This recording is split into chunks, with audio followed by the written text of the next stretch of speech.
Right. Well, welcome everyone.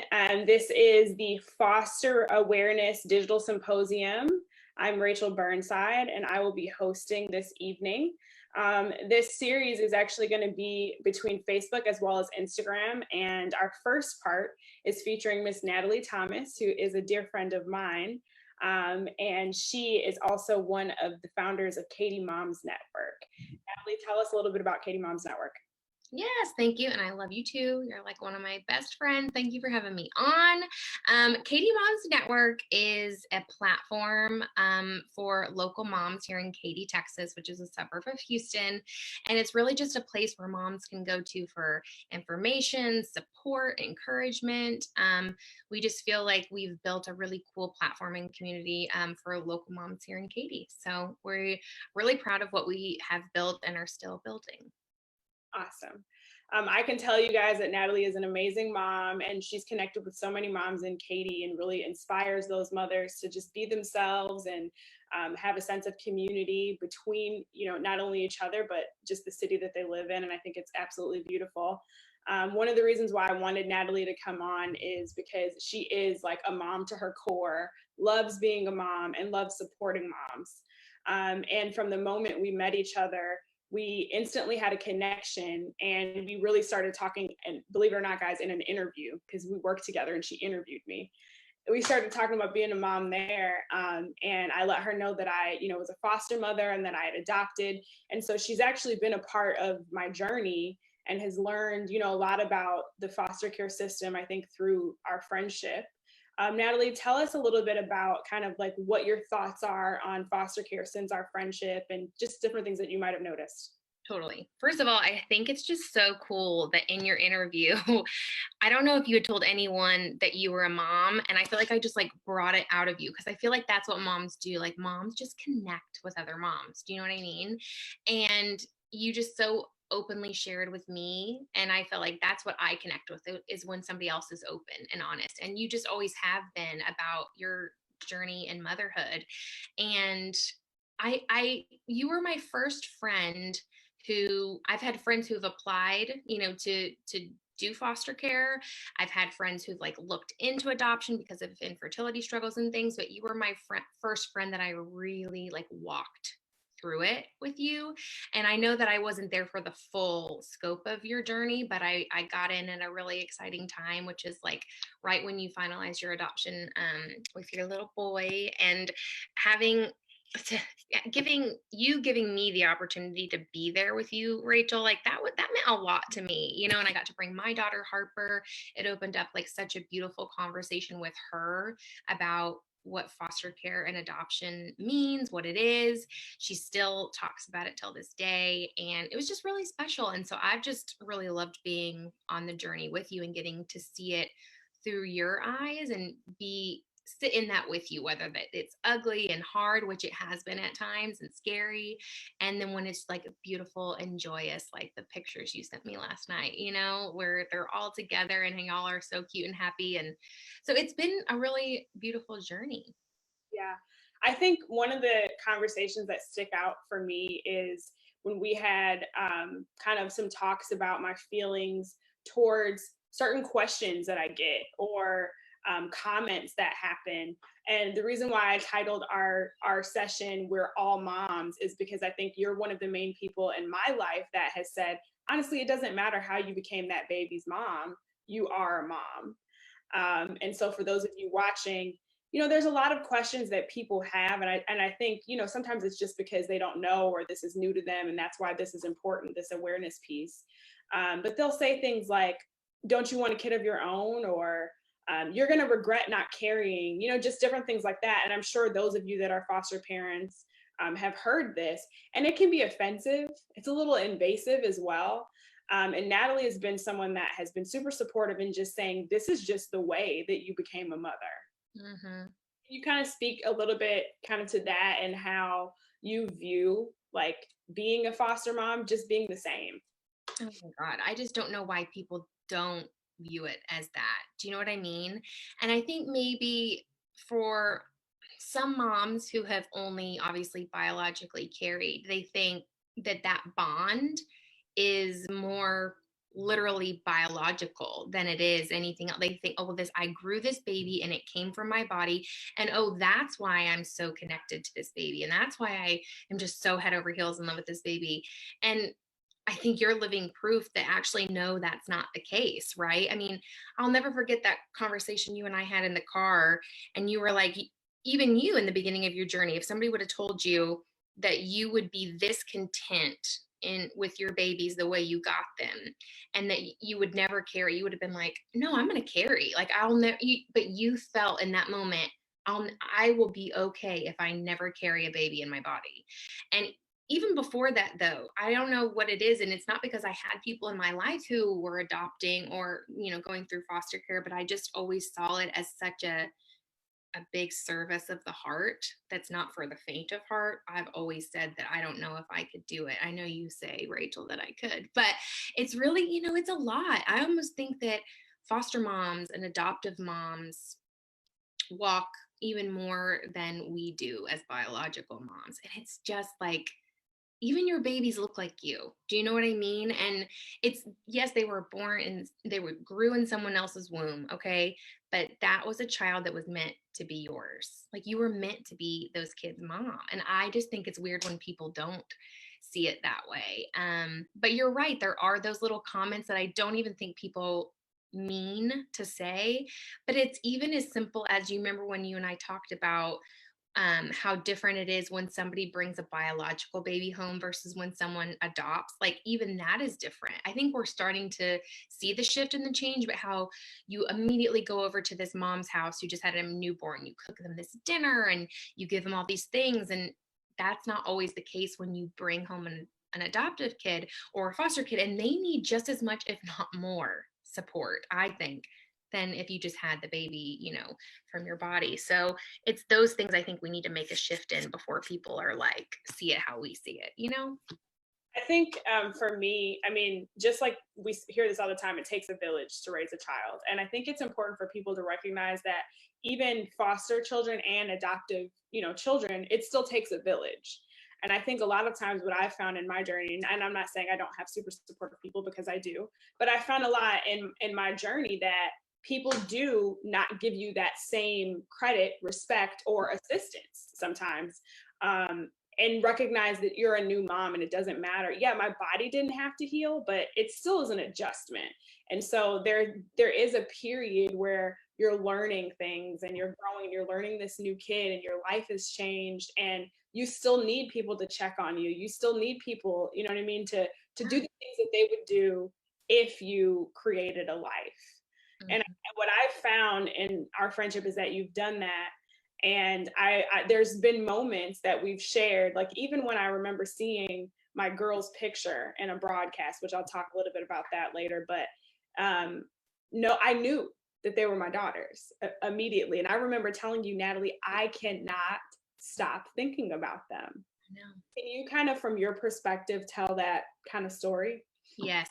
I'm glad you brought that up too, because you're so sweet for being like, oh my God, Natalie, you've been such a supportive friend through all this, which I have tried to be, but that still doesn't mean that I can ever be in your shoes completely. I remember getting those texts from you and being like, how in the world can she know? Like, what is it about these girls? You know what I mean?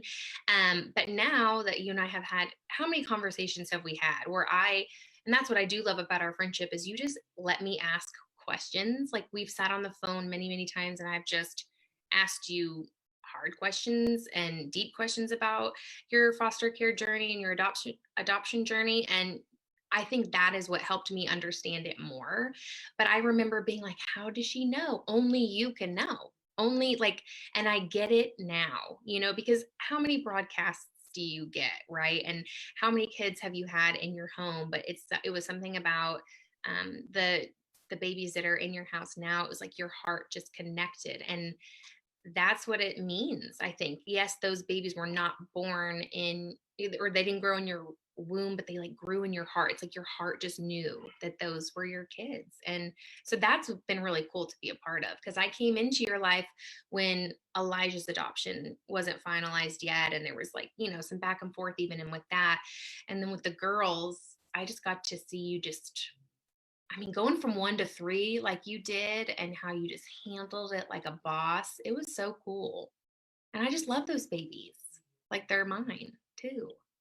It's, I know every story is different, and I want to be very clear, while we're talking about this, that every situation isn't easy, and every, kid doesn't come in and just adapt, and every, situation has different trauma attached to it, and there's different things that, you might possibly have to deal with. And we were very fortunate with all of the kids that we've had in our home. We fostered, and we have now adopted 3 children. But I can tell you, in the broadcast, for those of you watching, there's emails that come, and there are basically kind of like files on children that are adoptable or will soon be adoptable, and you get to actually look through those files and say, I'd like to be considered for this child. And our end goal, my husband and I, was always to adopt. So even in fostering, we would always look at those, files and submit. And there were all the kids are beautiful. I wish I could, love on all of them and give a home to all of them. And I know that I can't, but there was something so different in my heart. I just felt it. Mm-hmm. With my daughters, I couldn't sleep. I remember like calling Natalie and saying, I can't sleep. I don't know what it is. I can't stop thinking about them. And then when we got the call that we were selected, it was like, I just knew that they were meant to be with us. And for those of you that know me, and if you don't, you can look on my Facebook and Instagram page and see my kids. They look like our family. You do. It is crazy that, like, my youngest, I look at her and I'm like, yeah, you do favor me. And my oldest looks like my husband. My son looks like we made him. And so it is 100% God's intention. And I think now we're living in a world where how people become a mom can come from so many different ways, right? Like, it's not just fostering, there's surrogacy, there's all kinds. Yeah, all the things. Yeah. There's all kinds of ways. And so I just think that, everyone's journey is different. And so for those of you that are watching and listening and you're interested, but you don't want maybe the stigma that sometimes is associated with becoming a foster or adoptive parent, or you're just afraid that, something might be missing, I'm here to tell you that for me, nothing is missing. But there are things that you can look into to kind of test the waters. Respite care is something that you can do. And it's basically babysitting. It's getting licensed like a regular foster home would, but basically saying, I will, keep a kid for a day or a week or however long they might need in between placements. And it's a great way to kind of support, give back, and just test to see if it's something that you feel like you and your family would want to do. Yep. And you've talked to me a lot about that, because I've thought that I have a heart for it too. I'm going to get my husband on board, but that is a good way to kind of test it. But seeing what you've gone through, Rachel, there's no doubt that I just think that that's what a lot of people think, is like, I'm not going to love that child the same, or it's going to be different. And seeing your journey, that's just not true. Not at all. It's not true. What a cool story that they have. So, but do you think that as a society, though, we are getting, because to your point, people's journey to motherhood looks very different today than it did, call it 10, 20 years ago. Do you think that society is more open-minded now, and a little bit more welcoming, or do you think that there's still kind of a stigma attached? I think in some ways. I also think that certain communities are more receiving than others. And when my husband and I became licensed, we learned, different things about Texas, where we live, and just different statistics. And one of the things that was said to us during our training was, there's a misconception that there are more minority children in the foster system than, Caucasian children. And that's actually not true. There are more Caucasian children that come into the system, but there are more minority children that are left in the system. So what we found out was that more white kids are getting adopted. That's essentially what we found out. And so one of our main goals was to make a difference for minority children that look like us. Mm-hmm. We went in and said, we want to be licensed, and these are the things that we're looking for. We're looking for minorities. We're looking for kids under this age. Like, you can actually say what it is that you think is best for your family. And that's what we did. And it doesn't mean that, you know, we don't love white kids and Asian kids and any, you know, any race, but it's just that we want to make a difference in our community and where there's a need, you know, for children that do look like us. So that was just our choice. And that was your journey. You know what I mean? Exactly. Do you feel like you're done and complete with the babies? I say yes, my husband says no. So we'll see. Isn't that how it always is? It's like no one can ever agree because we can't agree in this house either. We're done for now. We'll see. We'll see what God has to say. I see some comments here. I want to shout out. Hey Celeste. Hey TT. Hey Felicia. Now I have to tell you, Felicia is my best friend, and she is the godmother to my first child.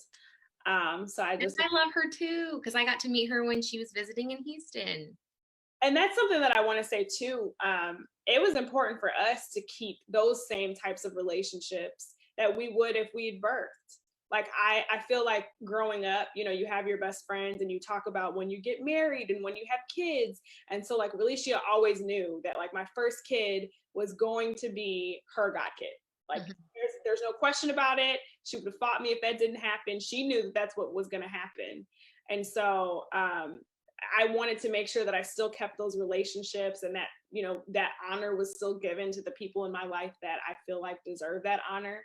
And I wanted to also show that I still need that village. I still need my friends. I still need my family. And I still want you to be a part of this process. Yeah. And did you found probably a lot of really open-armed people, Relicia being one of them, of just like, this is your baby. Like, you are a mom. And you've told me that too, of like, you always knew that you were going to be a mom, you know, and you don't feel any less of one just because you didn't grow them in your tummy, you know, so that's the big thing. I want to be clear and say that that's not something that I knew I wasn't going to feel.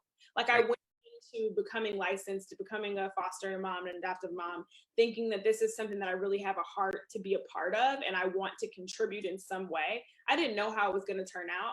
I didn't know that when I became an adoptive mother that I would feel fulfilled and I wouldn't feel like there was something lacking. Like I didn't know that. I thought, I mean, maybe I still will want to carry. Maybe I'll want to adopt and then carry afterwards. I don't know.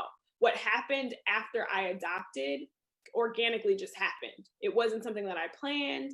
I just realized, like, I really believe that my husband and I were called to do this. And whatever God has to say after this, I mean, that's up to God. But I know that like this was supposed to happen and we were created. And I believe we even married with this. This is a part of our story. Yep. And to know, you know, just the backgrounds of my children and to know that like I could be some source of healing for them and a new story for them, that just means a lot to me. It means a lot to me. So, and I think too, you know, in instances where there are people that have infertility or are having trouble conceiving, but still really want that, if this is something that they feel like they can do, I think it's beautiful. Right. Yeah, I agree.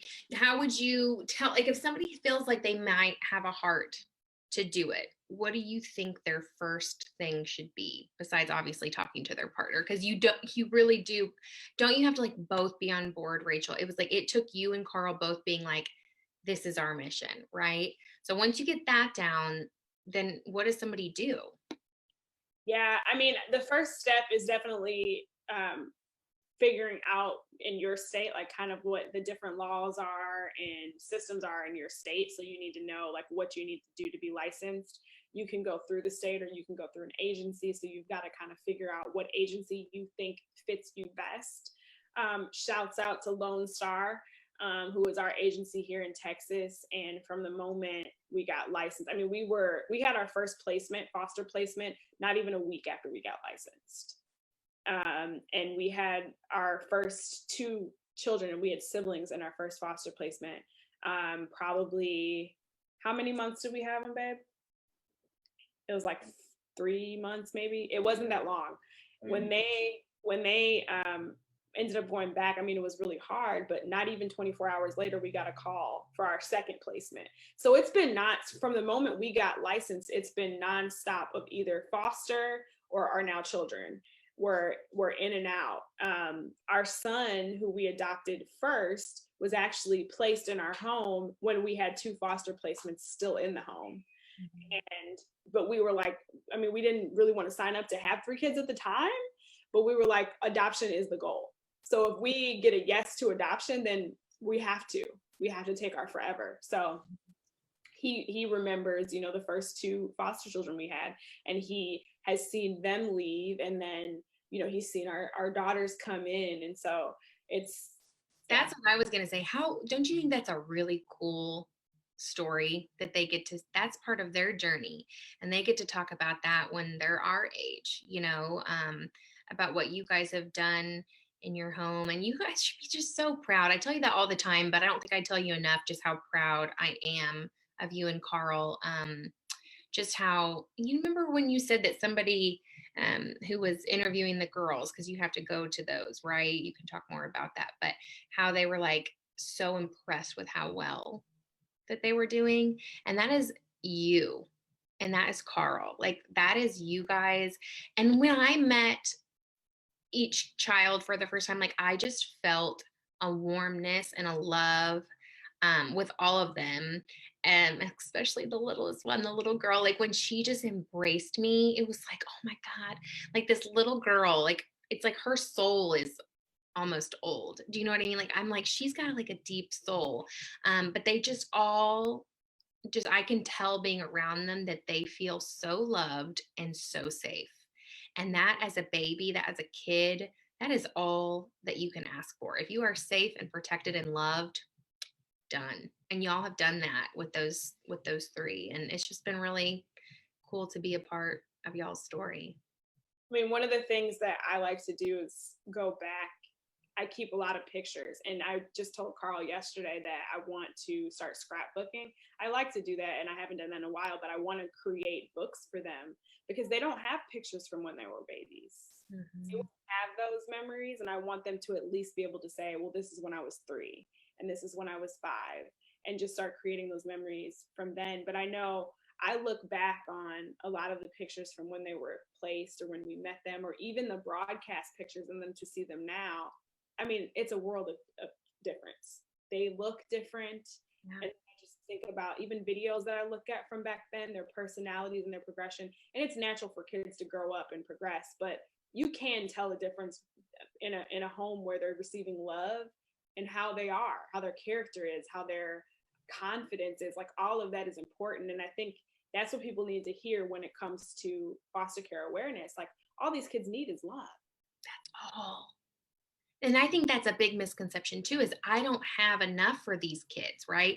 You actually do. If you can love them, even if it's for a day, a month, or forever, like you have done, that's all they need. You know what I mean? We put so much pressure on ourselves as moms, whether biological or adoption and foster care, so much pressure. And really, kids need very little to thrive and be, you know, to grow up and be wonderful adults, you know? And before, I know we only have a few minutes, but I want to say one of the things that I definitely do, and this is just the choice that we've made, and if you do decide to become a foster parent or an adoptive parent, you have to decide in your house what's best. But we let them know. We're not gonna pretend, because they're young enough where they might, you know, not really remember. We're not gonna pretend and create this facade and this story for them. We let them know that, you know, they are adopted. That's beautiful because we chose them, we picked them, we wanted them, we love them, and we have stories that kind of help us tell that story to them so that their young minds can understand. But I let them know all the time, like, you didn't grow in mommy's belly, and that's okay, because sometimes, you know, there are other people that carry babies for other mommies, and that's what happened here. And I just need you to understand that, like, we wanted you, we chose you. That's very special. A lot of times, you know, parents can't pick with the kids that they want. So I let them know, we picked you, we want you, we love you, you are important.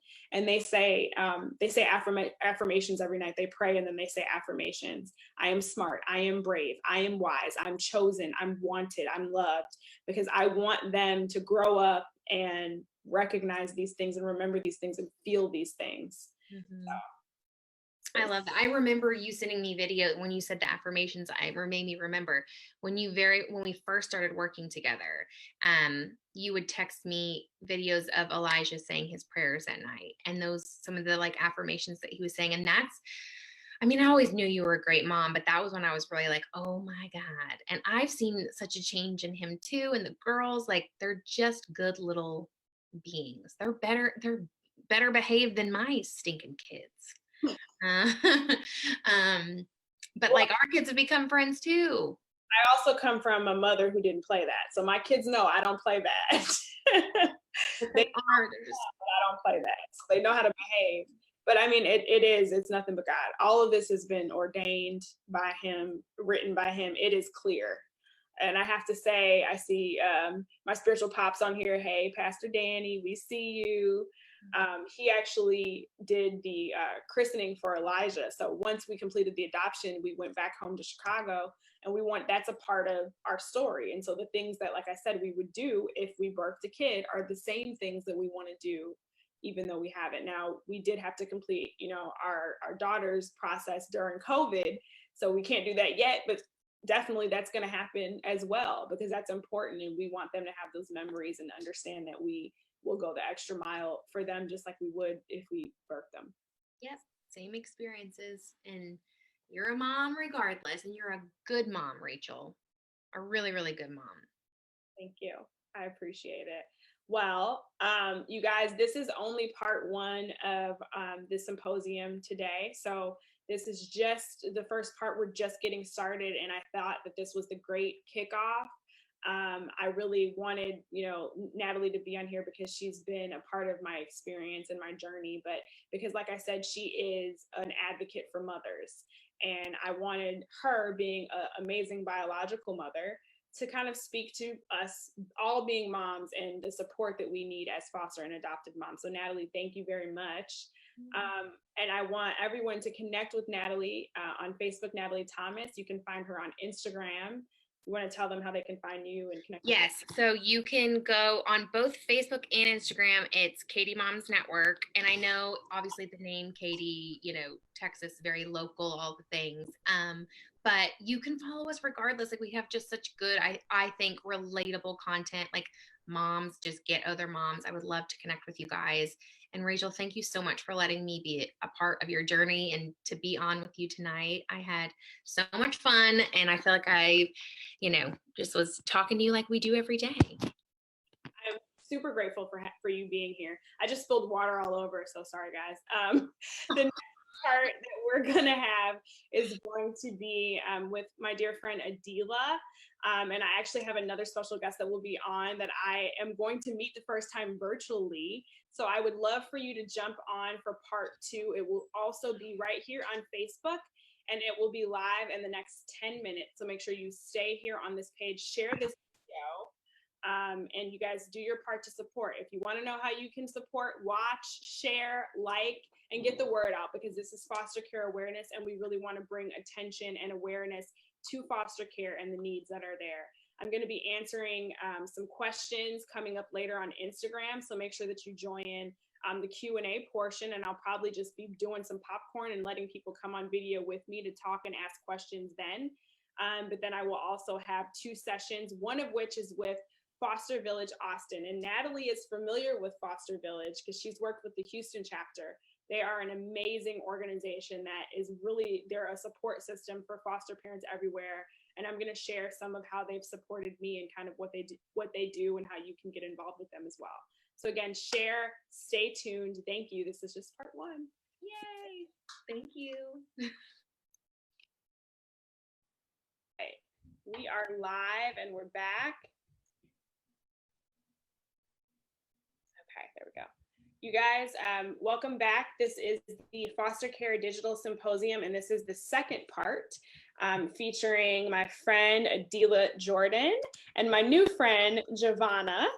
I will let them both introduce themselves to you, and then I will give you kind of my take on both of them, and we're going to have some candid discussion. Both of these ladies have perspective on foster care and have involvement in foster care that I find to be very important. And I think that was why I wanted to bring them on for this symposium. So Javonna, go ahead and introduce yourself. Hello, I'm Javonna Arriaga. I live currently in Fort Lauderdale. I was in foster care in Florida actually, but lived in Denver most of my life. And yeah, I am currently in grad school to become a marriage and family therapist. And I also am a leadership coach. Edilah? Hi, I'm Edilah Jordan. I am from Chicago, south suburbs of Chicago. I am a logistics broker for a transportation company, and I was in the foster care system from birth, and I was adopted at 5.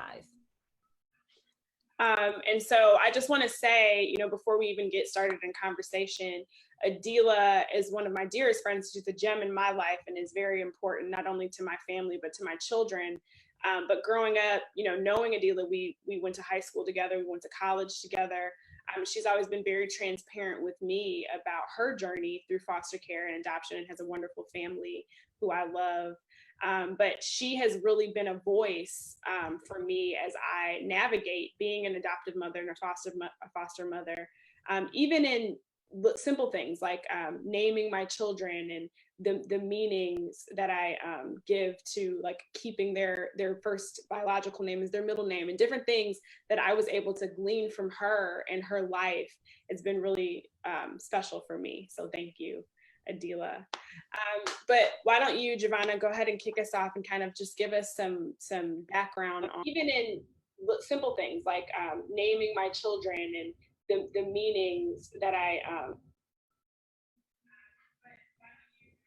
did you guys hear that echo? That was weird. Okay. Javonna, kick us off and kind of let us know, just some background on your journey through foster care and the things that you learned and, now that you're an adult. Yeah, I was in foster care for 2 years when I was 9 to 11, something like that. I was in foster care because my mother got into some financial trouble, had some legal financial trouble, and was not available. And she was in prison, and she was a really good mother. But through the foster care process, I was made to feel like my mom was bad, therefore I was bad. And so I think that was probably the first introduction I had to the way systems work and how they can harm children, harm especially people who have had to go through the system in whatever way that could be. I had 2 different foster parents, and I was in a group home at one point. At that time in Florida, there wasn't a lot of accountability for social workers. So I was placed on an adoption list when my mother and I had family members that could take care of me. And it was a foster parent, Jen, who actually was able to look into my case, and she worked for a law firm. So she worked really hard. I got really lucky and found my family for me and got me placed back in Colorado, because I was in Florida and they were in Colorado. And I was reunited with my family after about 2 years. So it really wasn't the system that helped me. It was my luck that I got a good foster parent the second time. And because of that, I was able to have a better connection with my family instead of being adopted, which I think would have turned out fine too. But I'm very grateful to be connected with my biological family. I think that's an amazing perspective. And I kind of want to stay here for a second, because I think a lot of times there's this misconception that every child that enters the system should never go back home. Mm-hmm. That people can't get it together, or that there can't just be certain things that might even be out of your control that happen that, enable you to then be in the system. Like you said, it could be financial problems. There can be a lot of things that people can grow past and get through. And I'm glad that you are highlighting this, because I think one of the struggles that as a foster parent you sometimes have is you get attached and you want that family not to be great, because sometimes you want the kid. I mean, let's just be honest, that does happen. You love on these children, they come in your home, and it becomes a us against them thing, which that's not what it's supposed to be. So I think it's actually beautiful that you were in a home with someone that recognized that you could go back with family, that there was family, and that they didn't just like sever ties. Yeah, and I think it was hard for my foster parents. I'm still in contact with them. They live in Florida, so I moved down here for grad school, and I get to see them more often, which is great. And actually, we've all kind of like melded families in some ways. But yeah, it was hard because they really did want to adopt a child like me, an older child, because I wasn't 4 or 5. I was like 9. I guess I was 11 when I left them. So I was like the perfect child that they wanted to adopt, and then finding out my situation and then having to, I mean, it was definitely emotional for everyone, but we look back at it now, we all know it was the right decision. So yep. And I see some social workers that I'm friends with here that are commenting the overall goal should be reunification, and that is what we're taught, and that is what it's supposed to be. But it doesn't change the fact that it's not always easy, right, to like accept that. But I think keeping that in mind and hearing your perspective as someone that loves their family and wanted to be with their family it's important to hear that side. Edilah, go ahead and give us kind of your story. So I entered the foster care system at birth. So I never knew my birth mother. I still don't know who she is, never seen her, never heard from her. I was first placed with a Euro-American male who I don't really remember my experiences with him because I was so young. But after that, I was placed with a woman and her son. And I remember that experience just being, for me, very lonely, a bit cold. I never really felt like at home. I used to have a bunny rabbit that I used to clinch to, that came with me, traveled with me from home to home. And at 5 years old, I was told that my foster mother at the time was ill and she was going to be going away for a while and that I had to go. And so reality was I was going away for a while, not her. And I later found out that she had just gotten to a point where she no longer wanted to foster and she didn't want to do it anymore. And she literally gave a week for me to find a place to go. And so I was placed with my mother and father, who are absolutely phenomenal. And they weren't actually foster parents, they were looking to adopt a child. But the process back then, and it's still is that first 6-month period, you have to foster anyway. And to make sure that the child is a good fit for you and you're a good fit for the child. So I went into this home and again, feeling like, afraid, alone, but my parents just really nurtured me and loved me.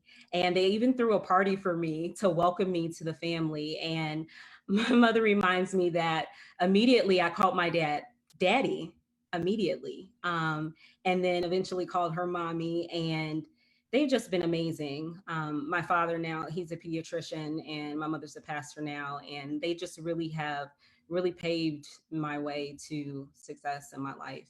So truly grateful for the experience. And I know her family, and they are amazing. Shouts out to the Jordan family. To me, what I hear from both stories, although they're very different and the outcomes are very different, I still hear that there was a level of success. Mm-hmm. That there was a level of, like we can find joy in what ended up happening. And I think that that's the beauty of it. Every situation will be different. Every child will be different. Every case will end differently. But at the end of the day, the reason why we do this and the reason why we're supposed to be in this is for the children. And that's what I find to be, really special about both of your stories. Javonna, if there was like one thing that you could tell foster parents today, what would it be? I used to work in a lot of nonprofit work directly with foster youth in an arts organization and in a legislative advocacy organization. And we all talked about the black trash bag. And you may not remember this, but they gave me a black trash bag, and I remember it. And they were like, just put what you can in the trash bag and grab it. And I was 9, I don't know what I'm supposed to bring with me. And I really wish that I had photographs of me as a baby. I really wish there were certain things that like a child would not know to grab that, an adult would miss. And I don't know, I definitely think at that time, Florida had a bad situation with their system, with the foster care system. So I think that's a social worker job, but also, foster parents could help ask for that stuff once they get the child. And that was a really important thing for me. And that alone, I think, was a really traumatizing experience. Like getting handed a trash bag, being asked to leave quickly, and not really knowing what was going on. And I think that we're adults, we could handle that like a little better. For sure. Edilah, same question for you. What I would say is definitely love the child like it's your own. All the child really truly is looking for is to be loved and cared for. They've already possibly had traumatic experiences in their past already. So love them, embrace them, cherish them, every moment with them, and create things that are memorabilia for them. Like for me, I too never had baby pictures. I don't know what I look like as a child. So start that process now and just create those memories so that they do have something to pass on to their children, you know, if that is if you end up adopting them. Also, I would definitely say to give them words of affirmation. Continue to be positive, because you never know what a child remembers from their past and how it can impact them going forward. So always be in communication with them, talk to them, ask them, you know, how are they feeling? Make their adoption truly a part of their process and not just something that happened and know that they're special. I think that's one thing my mother always did was, you're special. I used to ask her, Mommy, did I come from your tummy? And she used to tell me, no, you didn't, you didn't birth from my tummy, but you were birthed from my heart. And so that was something that I will always cherish and know that I chose her and she chose me. So it's such a beautiful process, and just to continue to embrace the journey. That's awesome. Javonna, you mentioned that the family that helped you get connected with your family, that you still communicate with them. Tell us about how that kind of happened and how that relationship has evolved over time. Yeah, it's actually really cool. You know, I was going into adolescence when I was reunited with my family. And so I had two families basically. And so during the summers, I would go back home or back to my foster family in Florida for like a month for my entire, like, since I went home. And so it was nice because, you know, going through that and then going through the hormonal change of adolescence, I was angry. It was nice for my family and for me to get to spend time with someone else for a little while. And like I said, we still stay in contact, and they even helped me a bit when I went through college. I mean, we really are family now, which is super cool. And I mean, they've had, you know, I should introduce you to them, Rachel, because they've had their own journey with being foster parents. But I'm really happy to be part of their family still and get to contact with them. And I just want to add on to what we were talking about before with like something you can do. One thing that my foster parents never did, my second foster parents, was demonize my mother. And I think that sometimes we solace people by putting down the people who hurt someone.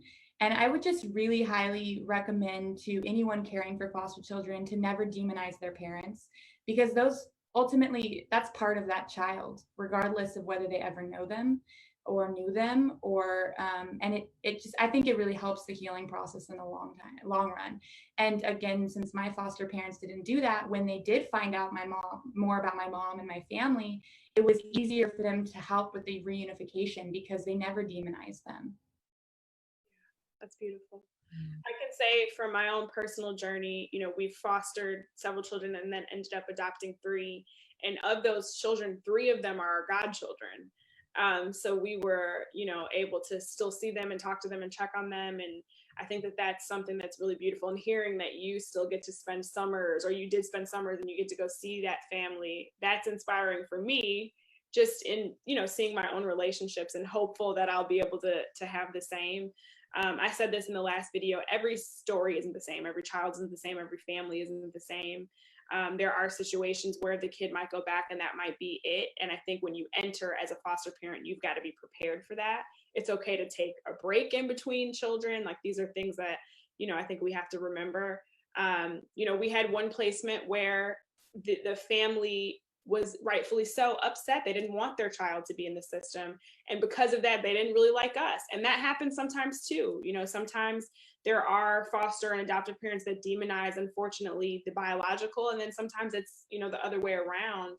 It's a tough situation to be in. And I think as foster parents, we have to recognize the pain that that family must be feeling. And be empathetic to it. Edilah, if there was, you know, something that you could say to your younger self, what would it be? That you're loved. I think that I spent so much time searching for what love is for me and searching for that acceptance when in reality it was always around me.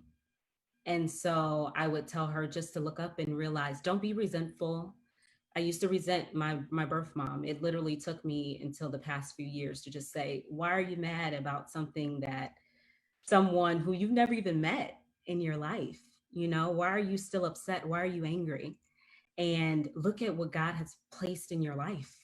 Look at your journey. Look at where you've come. Look, I don't know where I would have been. So I would tell my younger self to just understand that you are loved. Beautiful.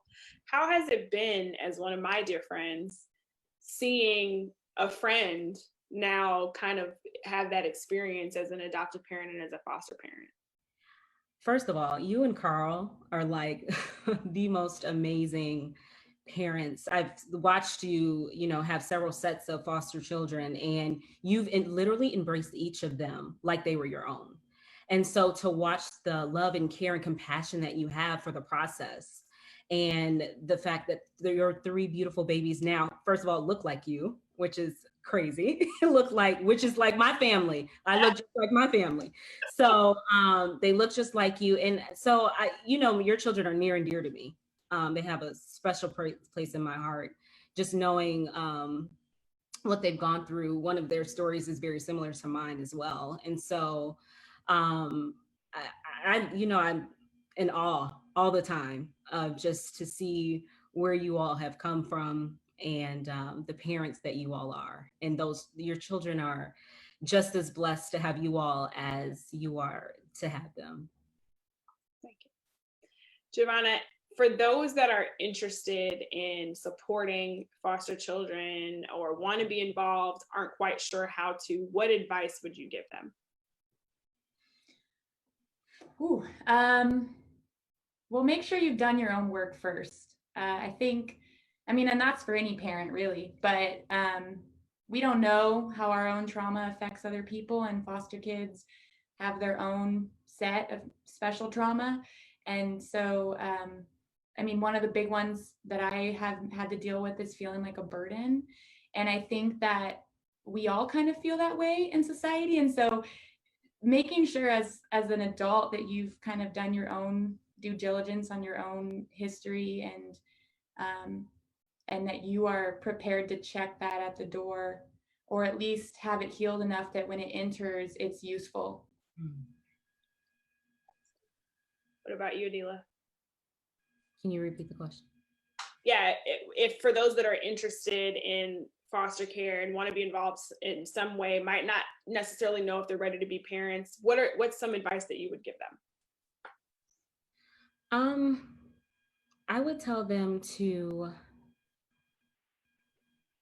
trust their instincts. I mean, if they know that this is something that they want to do it and approach it with compassion. And really what Javonna said is just like, just definitely, you know, be aware of, you know, what you're getting yourself into, and just embrace the journey of what the process is overall. Beautiful.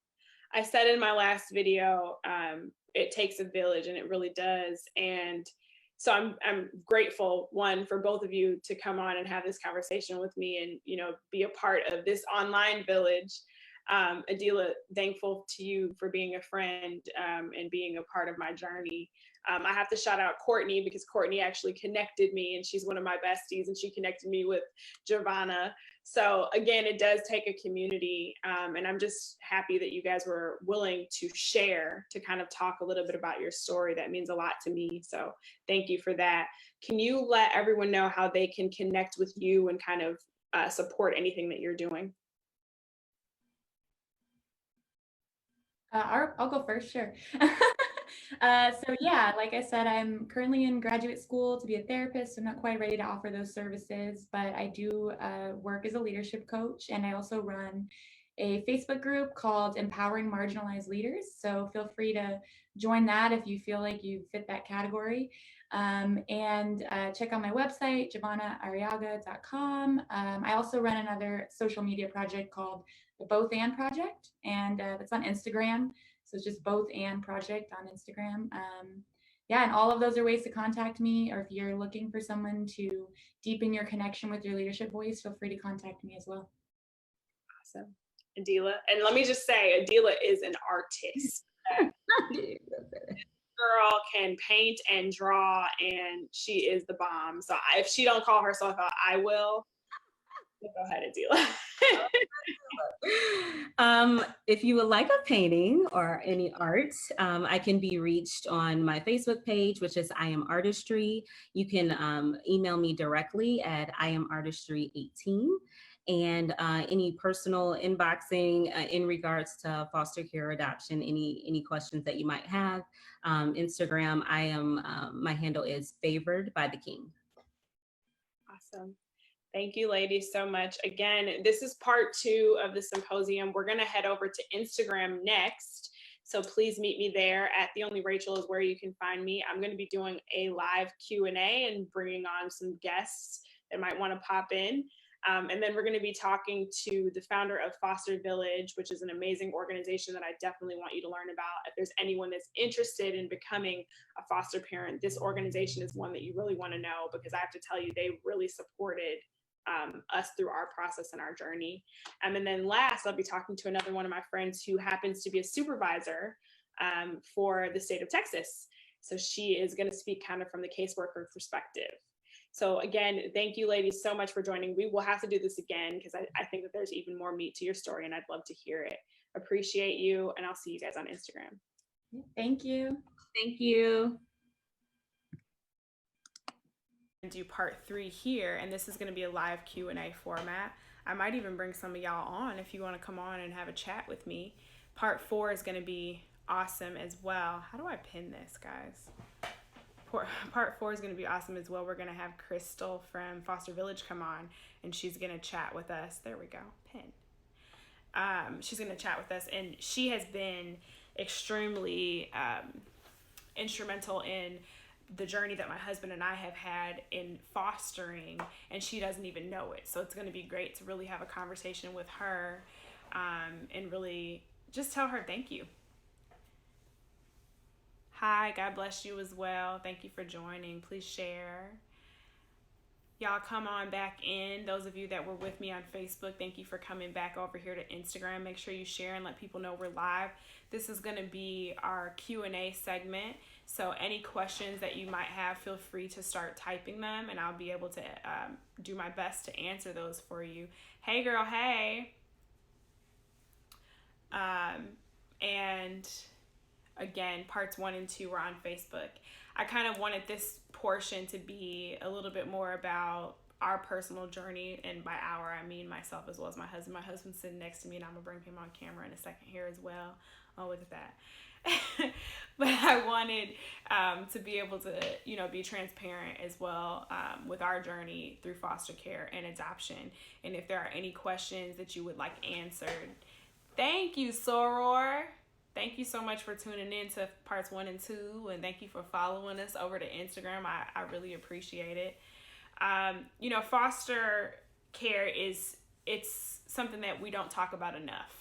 That's how I feel, specifically in our community, African Americans, brown, colored people. We don't talk about it enough, and we need to. And so that's one of the reasons why I wanted to do this digital symposium. But also it is Foster Care Awareness Month. So what better a time than to do it now and to celebrate foster care. And listen, all of the stories within the system aren't horrible. There are some beautiful ones. And we just heard one on the video that we just did on Facebook. There are some success stories. And I really genuinely believe that the key to a lot of these situations and these stories is it's love. These kids need love. They need homes. They need hearts to be open to them and doors to be open to them. And so that's why I wanted to do this. I wanted to come on and really speak to that. My husband's here. Let me see if I can get you in this camera here. We're here. All right, let's talk a little bit about our journey in this segment. And I want you, as the father, in our house, and, as someone that went through this journey with me, to kind of give your take on it, speak to the process of becoming a foster parent, like the things that we had to go through to get licensed and all of that. Like, how was that for you? You know what, Javonna, right? Mm-hmm. All right, so Javonna said something on the last video that I think was so powerful. And what she said was, is like, before you foster or adopt, it's important to check your own trauma, right? To check yourself. But I feel like it's not just checking your trauma, it's really just kind of like looking in your toolbox, right? And seeing what you have available to really do this, because it takes a lot out of you. I'm not speaking on the kids, but I'm speaking on the process. Like the court system is so unpredictable. You really don't know what kind of case manager you're going to have. You don't know what kind of judge you're going to have. You don't know if they're really going to support, placements outside of the family. You don't know how your family is going to receive that child, how your friends may receive that child. You don't know how that child is going to impact your home. So, like, psychologically, there's a lot of things that go through your mind that you have to process and consider as you go through the process, I think that, for me, was probably the biggest thing is, again, psychologically prepared for what we're going to take on, The kids themselves were, like, easy. Like, the kids have so much love. Like, we've had multiple kids, and we've had one kid who was, that we fostered, was severely abused. She had 10 fractures in her body, one in her skull. We had to, like, physically rehab her, along with emotionally rehabbing her, the mental abuse she went through at the age of 1. So, we've had to put on a lot of hats, and we've had some very serious, severe cases early on. But I really think that for us, the biggest thing was just like the hurdle of the courts, because one day you loving on a kid, you're excited, you're happy, you're taking pictures, it's just a happy family. And then just like that kid is ripped from you, or they may threaten to go a different direction because, whatever reason they decide, and I just think like it's a lot. So for me, it was just getting prepared mentally to be, like, as a man, like, you want to protect your family, right? So I want to make sure you're good. I want to make sure you're happy. I want to be there for you emotionally, like, when you're down. Because, we both emotionally impacted by it. So I want to have your back, but then I have to process my own stuff. So that was just a lot. Yeah. It was a lot. It was said, before, as foster parents, you enter knowing that the goal is reunification. It's always to try to reunite these children with their families when possible. And I think it's worth us mentioning that again, because that is the purpose of foster care. Now, some people do enter for adoption only, which is possible. You can say fostering isn't necessarily what I want, and I want to adopt. And that's, fine if you believe that that's just what's for you, But I think it's also worth us mentioning that just because that is the goal, it doesn't make it easier. Yeah. And so as a foster parent, I have to be able to say, yes, I understand that is the goal, but it doesn't mean that it's going to be quick and easy and you rip the Band-Aid off and it's over and the kid's gone and everything goes back to normal and everything's fine, because anybody with a heart, you fall for these children. Sometimes these kids can be in your home for a year. Yeah. Sometimes they can be in your home for a month. Like, you don't know. When you open your door, you don't know how long they're going to be there. And so we've had different situations. We've had, you know, our first placements were there only for a couple months and they left. And then, you know, we had another placement that was there it was in our home for almost over a year. Yeah. And so it's, of course, it becomes a part of your everyday. And of course you get attached. And of course, you know, it's difficult. And I think it's important for us not only to mention that, but to say it is okay if it is difficult. And it is okay for you to say, I need a break. Yeah. It's okay to mourn. Like, even though it's the right thing, it doesn't mean that it's the easy thing. Sometimes the right thing is the hardest thing to do. And I want foster parents specifically to understand that, yes, it is the purpose, and you do need to drill that into your mind when you become licensed, but also don't feel bad about mourning. Don't feel bad about grieving the loss of a foster child. Don't feel bad about taking some time to yourself to really get yourself, you know, back to you. It's okay to feel that way. Because you know what? Okay, so I've been on the side of being like a therapist, being a case manager, a mentor. Like, I've been on the mental health side of being a staff, right? And so when you're a staff person, yeah, you build rapport with the kids, but you compartmentalize a lot of stuff, and you can drop that kid off. Like, you work with that kid, you help that kid, but you go to your own home. You have your own space. And I think when it comes to fostering, a lot of people in the industry don't understand, like, fostering, you still have to compartmentalize a little bit, but you can't compartmentalize too much, because you don't give the kid the nurturing and the love that they need to get healthy. And I think it's a hard thing to balance for a lot of families that's fostering, is how do I protect myself from falling in love too much with this kid, knowing in the back of my mind there's an end date. This kid not gonna be with me forever.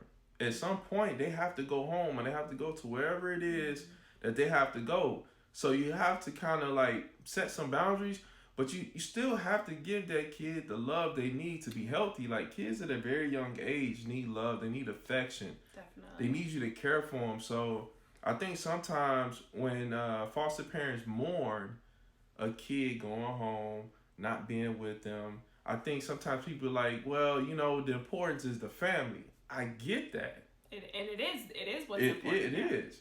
It's very important for them. If you can reunify them with their families, that's extremely important. But as a foster parent, if you've given that kid your heart and love and you tried, you have to deal with that. You have to deal with those emotions, because that's grief and loss. You know, that's dealing with attachment. You know, so you have to like check your own stuff, your own trauma. Is this creating trauma? Are you becoming too callous to even be a foster parent? Like, you gotta be in tune with yourself to know if you're in a position at the moment to receive more kids. Like Rachel and I, we've had to tell our agency at some points that, hey, we need a break. Yeah. We need to focus on our kid or focus on ourselves, and then we be in position to do that. So I think also, you know, it depends on what you decide you're entering the foster system for. Are you wanting to just foster and never adopt? Are you wanting to solely adopt, and this is the way that you're choosing to do it? There's a lot of things that come into play there. And something that we had to consider is, like I said, we fostered kids, and then we ended up adopting 3. When our son was adopted, it was the first time, once the adoption finalized, that we only had him in our home, because when he was placed with us, we had 2 foster kids, and we got the call that we were selected to adopt him. So of course we were going to say yes to that. He came into our home, and it was like, okay, now you've got, you know, you have 2 siblings here, you know, and he left a home where he had like 5 siblings. So he was always around kids, and we had to just spend time with just him. And that was hard for him to deal with, because he had never had that like one-on-one only child attention. But I thought as a mother, he needed it. Like, we chose for a few months to say, not only are we going to close our home, but we're not going to consider, because we wanted him to like learn us and to receive love from us, and to really appreciate being, you know, in this family that was now his forever home. And so we did that for a while. And I remember in the beginning, he was excited about it. In the beginning, he was like, I don't want any brothers and sisters. Yeah. Don't bring them to me. Like, this is great. I'm getting all the attention. I'm getting all the candy. I'm getting all the toys. Like, I'm getting everything I want. I don't want any. And then after a couple months, he was like, all right, I'm over it. Yeah, I'm like, I need a sibling. Like, I remember him, you know, telling us, this is what I want. And I remember, too, at one point, he's like, I want a baby. Like, I want a sibling that's younger than me. I want to be the oldest. And then he'd be like, I don't want to be the oldest anymore. I want to be the youngest. And so when we found our girls and ended up getting picked to adopt our girls, I remember telling him, you get to be both. Because you were going to have an older sister and a younger sister. So it's just the way you wanted it. Perfect. And there are times, I mean, there's siblings. I mean, you could, if you saw our children, if you follow me on Instagram, you probably have seen them. They look like they were born together anyway. Like, they not only look like us, but they look like siblings. Like, they literally do. And they fight like siblings. They love like siblings. One day, the girls made him mad. And I said, do you remember when you asked for these sisters? And he said, yeah. And I said, do you think you still want them? And he said, well, maybe not these sisters. Maybe I'll get some new ones. It don't work that way, buddy. It does not work that way, buddy. He tried it, though.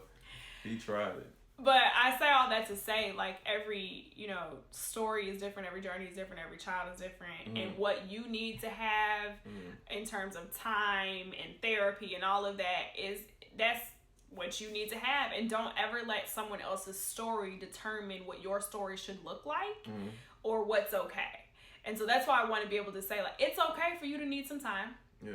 It's okay if you don't. Like, sometimes there are families that can keep rolling, and I mean, they might get to a certain point where they're burnt out, which honestly I think is what we did. We kept rolling. Like, our first placement left. We got a placement after our first placement, not even 24 hours later. Yeah. And it was around Christmas time that our first placement came, and I remember we hung stockings up for the kids. We had a boy and a girl, siblings.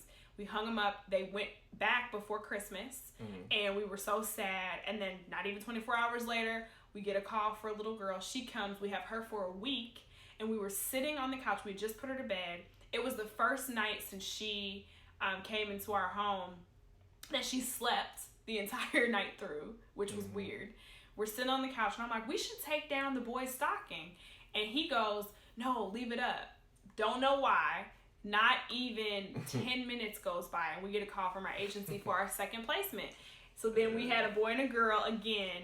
And so those were the two kids that we had in our home prior to a few months later getting the call that we were selected for adoption. Right.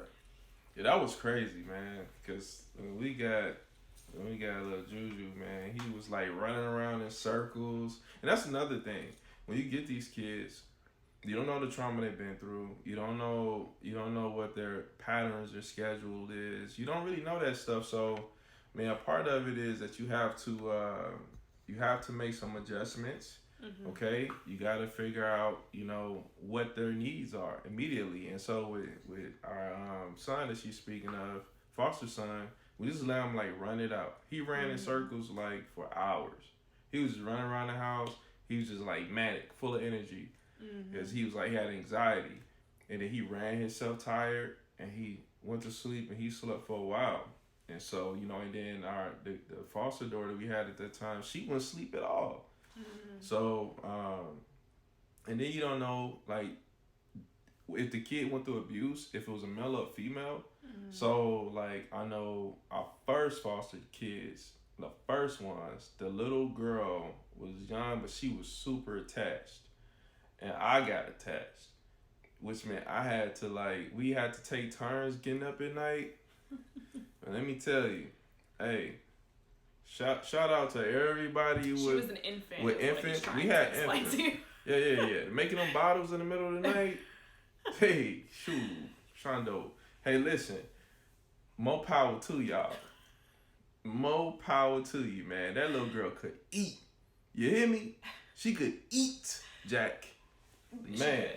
But with that being said, and we in the first two videos, again, if you have not seen parts 1 and parts 2, they were amazing. Make sure you go back to Facebook and watch part 1 and part 2.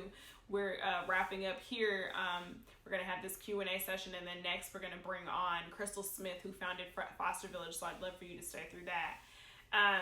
But I think, you said something about the different kids that we've had and the different needs that they've had, and obviously we had an infant that required certain things. And I think it's important for us to mention this for those of you that are interested in foster care that are like, well, I don't know if I could have an infant, or I don't know if I can have an older kid, or I don't know if I can have a 5-year-old. When you get licensed, these are things that you should talk, if you're married with your spouse about, or if you're single, these are things that you should think about and decide what's best for your home and what you think you can manage. So that's not just age, but that is care level. So like you can say basic, which means, just basic kids is there's not any special needs or advanced medical concerns and different things like that. And maybe that's what you feel like you can handle. There are some people that feel like they're called to assist children that might have, learning disabilities or special needs. Yeah, there's all kinds of things. You can say that when you get licensed. Yeah. So these are things, and I think questions that people have is they're like, I don't know if I can handle this situation, but I think that I could handle this situation. And so you can enter with an idea of what it is that you'd like to accept, but you also can say no. Yes. And I think that's important for you to understand is if you decide to foster, you can say no. If you get a call and they say, will you take this kid? You need to listen to what the situation is, ask questions, say, why are they being placed? Is this their first time being placed? What's the story? What's the family story? Like, ask all the questions you want. What are their needs? What are they in school? Where do they go to school? Do I need to take them to school? Do you know if there's going to be visitation? All the things that you should ask it. And don't be afraid to ask it, because you have to do not only what's best for you, but what's best for that child. So you've got to be willing to say, as much as I might want a placement right now, as much as I might want to give my love right now, if this does not seem like the right fit for me, I need to be able to say no and allow them to find a home that is. Because it is much worse to just say yes and then receive a kid and then say, I can't take it and I can't deal with this, and then the kid then has to move again. It's a lot for you to bring it. For you to bring a kid into your home for 2 weeks and decide it's not going to work.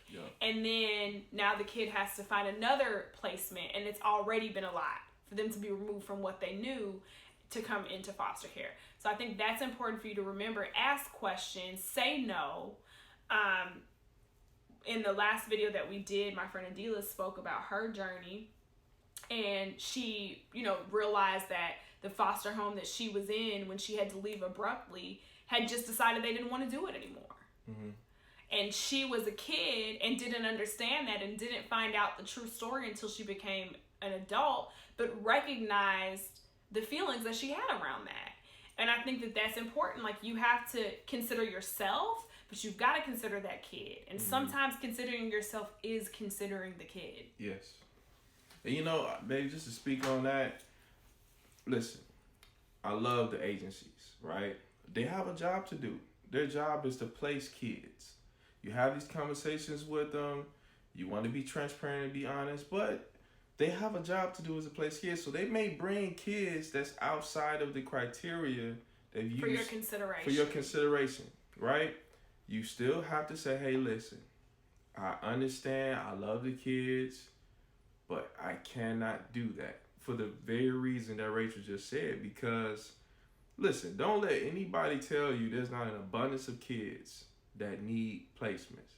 So don't feel like that kid, like, oh, I want a kid so bad, I have to take this kid. No, there are so many kids. There are so many kids that need homes. So many children that need homes. So make the right decision for yourself and the child and get the kids that fit the best, because that's going to increase significantly the likelihood that that placement is successful. And ultimately, that's the goal. That is the goal, because a quick placement, then to have to move the kid, and Javonna spoke on the black plastic, the black bag. The black plastic bag. Yeah. Black plastic bag, and that's real. Because I've had kids come to my placements. I've had kids I work with that didn't have a thing. They had this bag, a small bag full of random clothes that you gotta go get them underwear. You gotta go get them socks. You gotta buy them all new stuff. Or you gotta go to a place like the foster village, who's coming on next. That's why places like the foster village is so important. Yeah. Because they're a resource. Yeah, you may have money, but like you get so many kids coming in your house, you may not have time to go to the store. This might not be a kid that allows you to even go to the store. So you gotta like work with a community of people to get access to resources to help these kids and meet their needs, their basic needs. It's still a lot, you know? So, I mean, there's just a lot to consider when you're in this situation. Thank you, Allison. For those of you that just joined, we are in our part 3, which is sort of like an intermission. We're just kind of chatting through our journey with foster care. Feel free to post any questions that you might have that relate to either foster care or adoption. Part 4 is going to feature Chrystal Smith from Foster Village, and it is a wonderful organization. So if you are interested in foster care, or you just want to know how you can support it without even necessarily being a parent, we're going to talk about that in that next video. It's huge. How do you balance marriage, work, and parenting?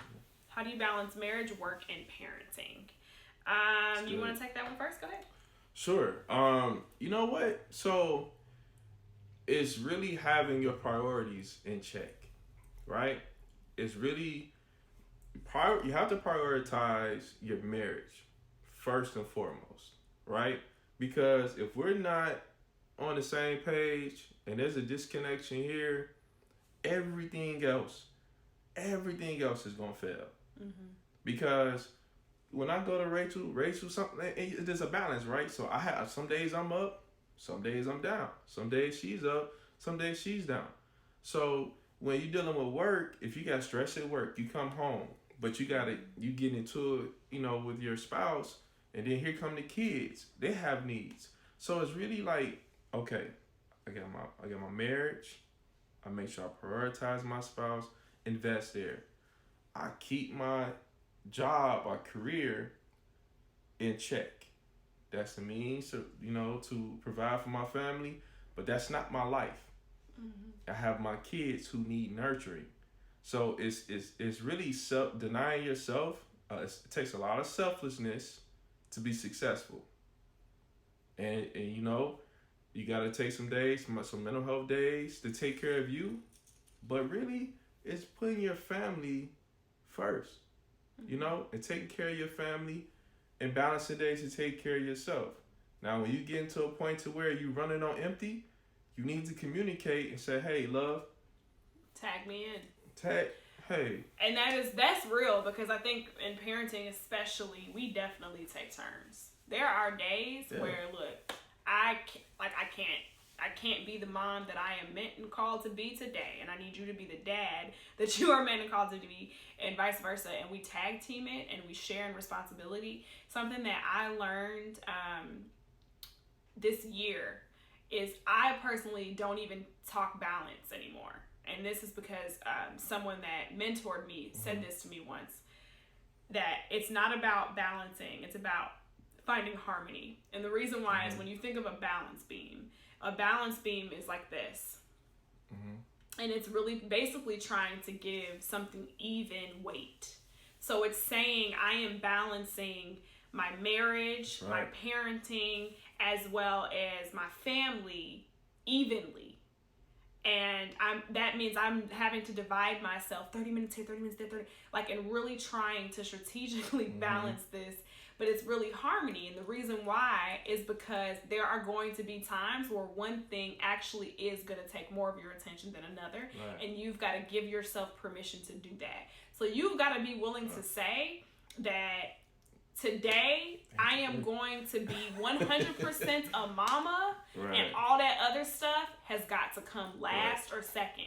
Like, today is the day where my kids need to get more of me than other things, and that is okay. And it's okay that I'm not giving my job all of me in this moment, because they might get all of me tomorrow. And it's okay to say, I have a huge project and my job has to be what's number one for me today, and it's going to get all of me today. And count on the fact that tag you're it. That means that you have to be running this parent thing today. That's right. And you've got to be able to forgive yourself for that and give yourself that flexibility. Can you say that again on the forgiveness part? Forgive yourself for that. I like that. Because I think, especially as a mom, I can only speak as a mom, there's guilt. There's that guilt when you're like, I got to work. I have to focus on my job and I can't be distracted for these next 3 hours. Like, there's guilt. Or, you know, I got to go to work and I don't get off till 6 and I'm not going to be able to see my kids and I want to spend time. Like, you have that guilt, but you've got to be able to say, this is how my life works together. This is how this machine keeps running. And I am fine with saying, this is my priority today. And you have to see, here's the thing. The only way harmony works, the only way, listen, if you listen to a choir, right, and they sing it in harmony, the worst thing with a song being sang harmony is somebody out of key. You got to make sure you in the right key. You got to check yourself. Yeah. It shouldn't always take other people to tell you when you out of order. You got to be aware. If I'm investing too much time here, if I'm investing too much time there, if anything that's getting too much, I need to be aware. You know what I mean? I need to be aware. And I need to always make sure that the foundation is set.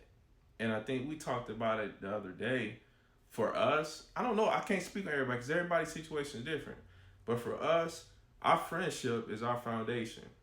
So even when we not clicking on all cylinders, or the work, our business partners are frustrating us, or something else is bothering us, we have a way of cracking jokes or watching some shows. Like, we find a way to ease one another, like to be that solace, that place that I can go and just kind of get away from everything, So I mean, I feel like she's right. Harmony is key. You gotta listen, fellas. Let me say something to the fellas real quick. Please, please, please, do not leave the onus of parenting on your wife. You just don't do it. You're going to burn her out. These kids, you got to have a team. You got to, and listen, if you're single, you got to have somebody that can assist. You need a support system. Please don't try to be super, I call her Superwoman, but I cringe when I call her that. I just think she's super and amazing. She's like Wonder Woman. She's amazing to me. However, I don't want her to take on a hero mindset that she got to put the team on her back and make it win. We got enough going on in this world. You got enough going on at work, got enough going on with the kids, got enough going on with your own personal health. Be trying to figure things out for everybody. So fellas, honestly, man, it's important. Yeah.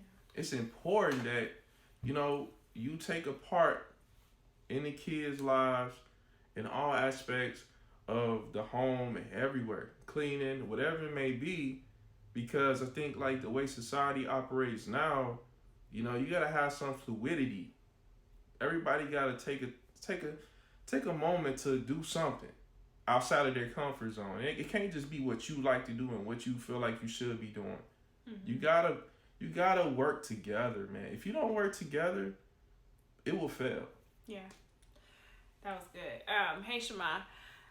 Again, you guys, this is our Q&A session. The next portion of this digital symposium is going to be with Chrystal Smith of Foster Village. So I'd love for you guys to join when we do that. That's going to begin around 9 p.m. And that's going to be really informative. So please make sure that you join and support that. But if you have any other questions that are related to fostering and adoption, feel free to post that and we'll do our best to answer your questions. Yeah. What was it like in this process for you? And I'm going to kind of give you guys a little background. Our first adoption, it was... Is that Foster Village? Yeah. Hey, it was... it was a roller coaster. It was a lot. We went through a lot to get to that. And I want to tell you this because every situation is different. And I keep saying this in all the videos that I've done. I've said every kid is different. Every home is different. Every family is different. Every set of trauma is going to look different. All of it is different. And so, our first adoption was very difficult. It started, all of our adoptions started off as fostering, and that's how this works. They're foster children for 6 months minimum, and then you move towards adoption. And it was a lot. We had to get lawyers. I mean, it was a whole thing, and we finalized that. And our daughter's adoption was seamless. Yeah. It was quick. 6 months. As soon as 6 months was over, they were ready to finalize. The only thing that was different about our adoption with our girls was that it was in COVID. So we just finalized that adoption, and we had to do it by mail because there was no courthouse. We couldn't go to a courthouse. So that was different for us. But it's still so beautiful. And so I was just going to say, like, how was that for you, comparing the two? Like, what emotions as a dad can you kind of share? If I can be honest, I'm still kind of recovering from the trauma of my son's adoption. If I can be perfectly honest, it was difficult. I mean, everything that could go wrong went wrong. And man, I'm trying to get emotional about it, but that kid, man, we went through a lot. And if you could see our son, and I'm gonna ask you a question, but like, if you could see the condition of our son when we got him, I mean, he was disheveled. His hair, his skin, his body, you could see his bones, his ribs. Like, if you could see the condition that kid was in, everything we had to fight through, and you know, his entire like most of his family's in prison, and whatever random cousin they could find, they were trying to, that he never met. I mean, it was a mess. It was a mess, and so that was hard. So when the girls came, I was still my guards were still up. You know, as far as the legal process, I didn't trust any lawyer, judges, case managers. You know, like, I was really just like, man, how's this gonna go? You know, but it was just so different. You know, like, we had a great lawyer, the case manager, the CASAs were awesome, and they made life a lot easier for us. And honestly, we were in the middle of UPS signing the paperwork for our girls. You know, we in the middle, and listen, man, in the middle of pandemic and quarantine, I coughed in UPS. If you can and I was see, like, don't do that. The people was about to attack me. I'm like, listen, don't kick me out. I'm trying to finish signing the paperwork for my kid. I do not have coronavirus. I just have allergies. And it was just a real bad day with the mold. But it's like, this is what I want. Like, from what my experience was adopting those kids, I want them to do a better job of awareness in the court system. I get it. You get a ton of kids, a ton of families, not all nice. But don't just treat people like they're another number.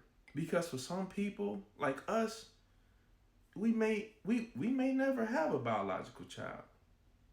So this is our child. This is our child.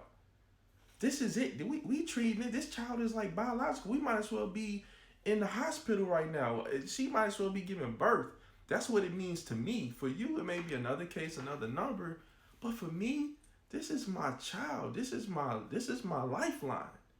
And if you treat that, you know, with such a callous heart and just disregard my experience, and you know, you gotta, some of us actually care. We actually in this for the right reason. So I would love, from my experience and being in the system, and you know, I've been there. I've been that case person, you know, I've been that mental health worker or whatever, man. You get kind of numb. Now it's kind of opened my eyes, like, man, you really can't treat the process like that. No matter how many kids and families you come across, you know, show the love. Be compassionate. Everybody's situation is the most important to them. Yeah. And so I think that's what we've learned. Like, it's our journey, and there might be people, and we're going to talk to a caseworker at the end here, but there might be people that, of course, it's, you know, every day you have new cases, but for us, this is it. This is what we see. I want to answer this last question before I bring Chrystal on.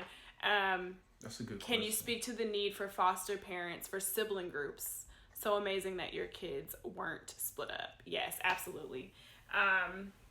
And that's been a goal of ours as well. Like, even when we've gotten calls for foster children, just placements, foster placements, and we might not be able to like take 5 kids, we very quickly say, when they say, well, what if we split them up? No. Because I think it's important that they have, what they know. They're already in a traumatic situation. They're already being removed from a home and being placed in another home.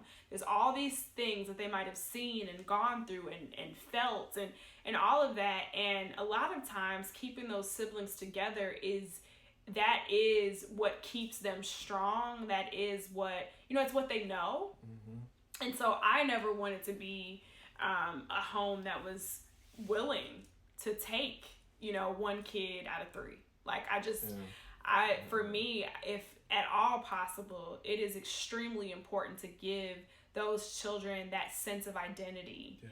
If you can give them that sense of identity. Our kids, all 3 of them, again, you would not know that we didn't birth them, and you would not know that all 3 of them weren't biological siblings, because they are. I mean, to them, they are. Yeah. And it is the most beautiful and amazing thing that I could ever experience. But what I can tell you is, as a mother, watching my girls come in and their siblings, the bond that they have is real. And I know that my oldest has seen some things and understands some things, and she watches her little sister. To this day, I see it in her. She watches her sister. She loves on her sister. She protects her sister.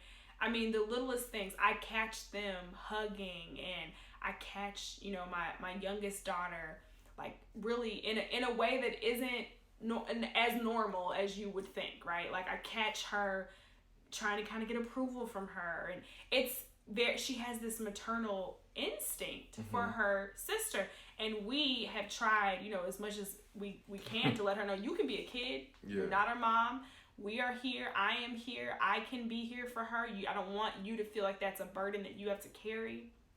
But naturally, they just have that relationship. And so I could not imagine separating them. So to your point, it is extremely important. Extremely important. You sound like Elijah. That's how my son talks. He can't say, it's important. It's extremely important to keep siblings together.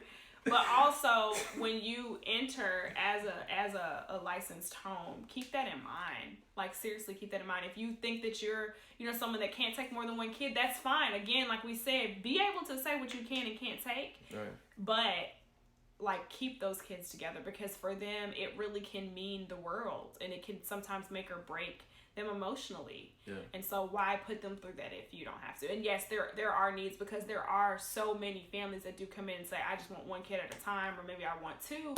And there are, when we're talking sibling groups, I'm not saying just like 2 or 3. There are sibling groups I've seen broadcast of, like, a ready family of 7. Yeah.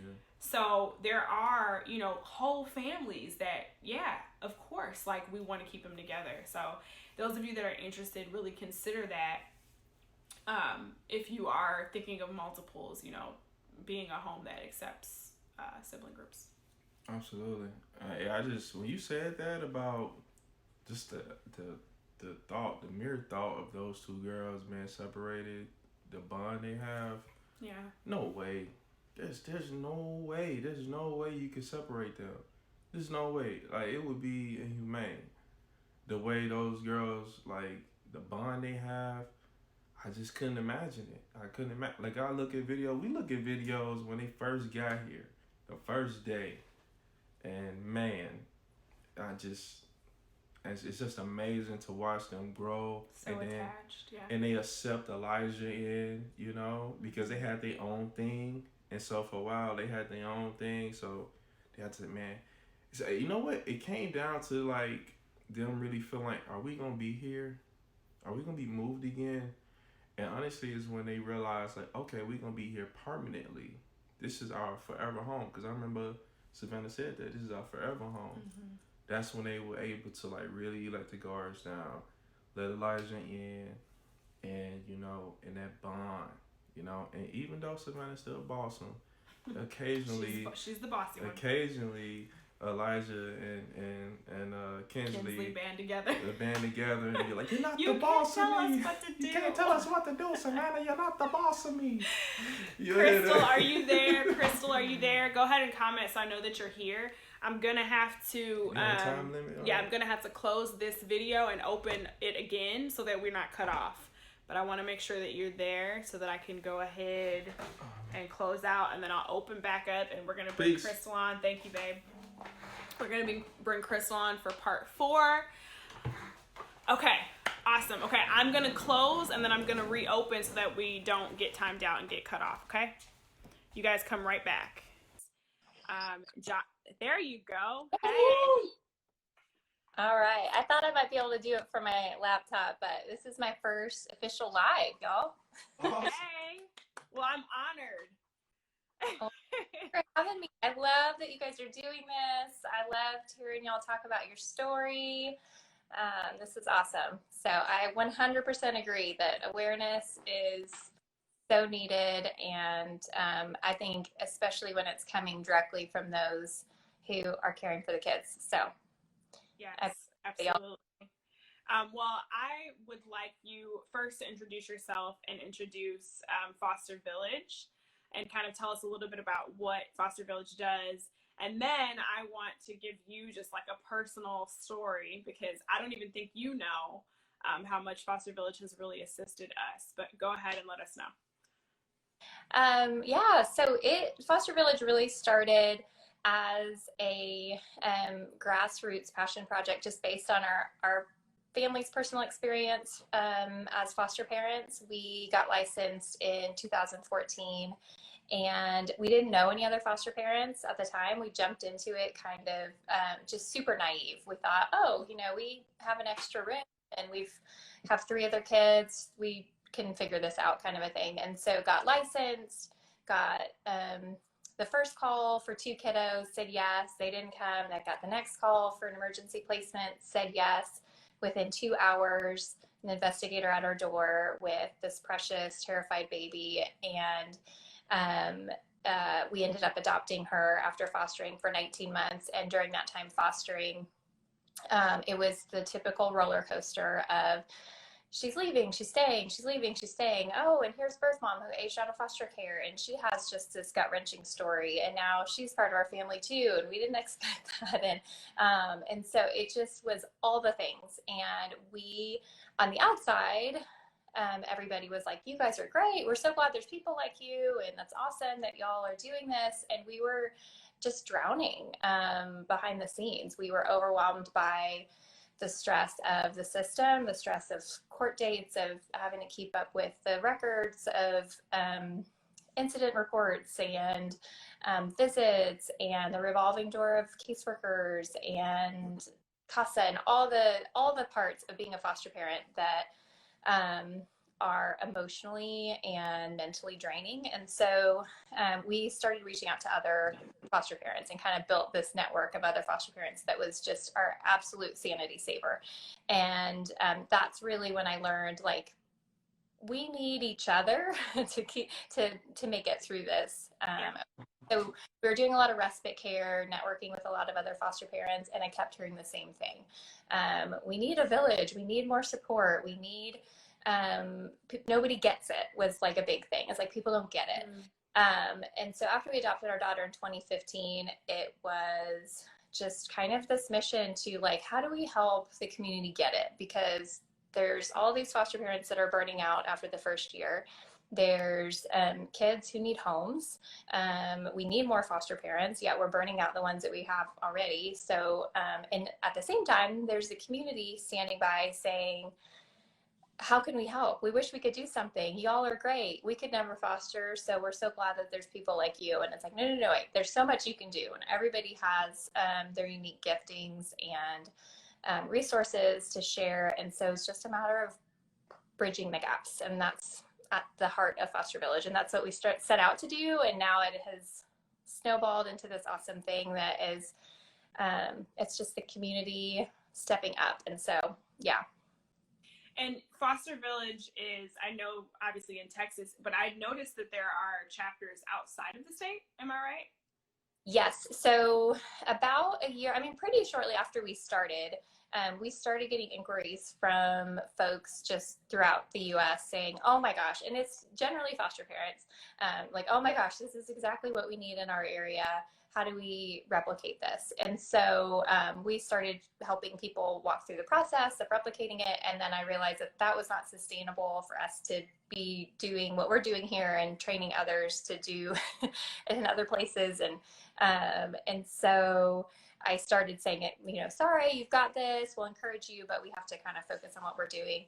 And then a couple years ago, we brought on to our board like nonprofit attorney and folks who had experience creating affiliate models and things like that. So brought the people who had the skill set to help us figure out what that looks like. So we created this affiliate model where we basically just hand over procedures or policies. Folks come out here for trainings and we share all of our marketing and branding and that kind of stuff. And so, yeah, we have 7 locations now throughout Texas, one in Charlotte, North Carolina, Memphis, Tennessee, Baton Rouge.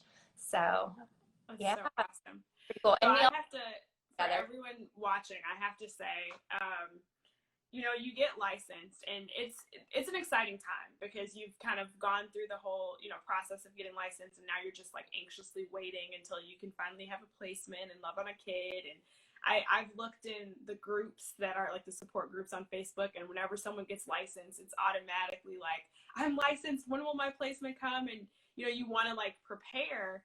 But what I've learned is there's no real way to prepare like tangibly. Like you don't know what age you're going to get. You don't know what trauma they're going to come with. You don't know the things that you might need. And so I know a lot of times we get overzealous and we'll go out right after we get licensed and buy a crib and buy like all these different things. And you don't even know if that's what's going to end up entering into your home. And that can be stressful to think about. A kid is coming and do I have what I need? And so I have to tell you, our first placement was a sibling group, and we ended up getting an infant. And for whatever reason, even though we said we wanted 5 and under, we thought that it was going to be so rare that we get a call for an infant. So we kind of prepared more for like 3, 4, 5-year-olds. And when we got the call, it was like late at night. We didn't have a car seat. And I'll never forget like someone telling me, go on Foster Village and just submit a form. And I'm like, okay, whatever, I'll do it. And I'm thinking that, oh, it might take forever. Like, I'm just going to have to go buy one. You guys delivered a car seat and a high chair to my home within 24 hours.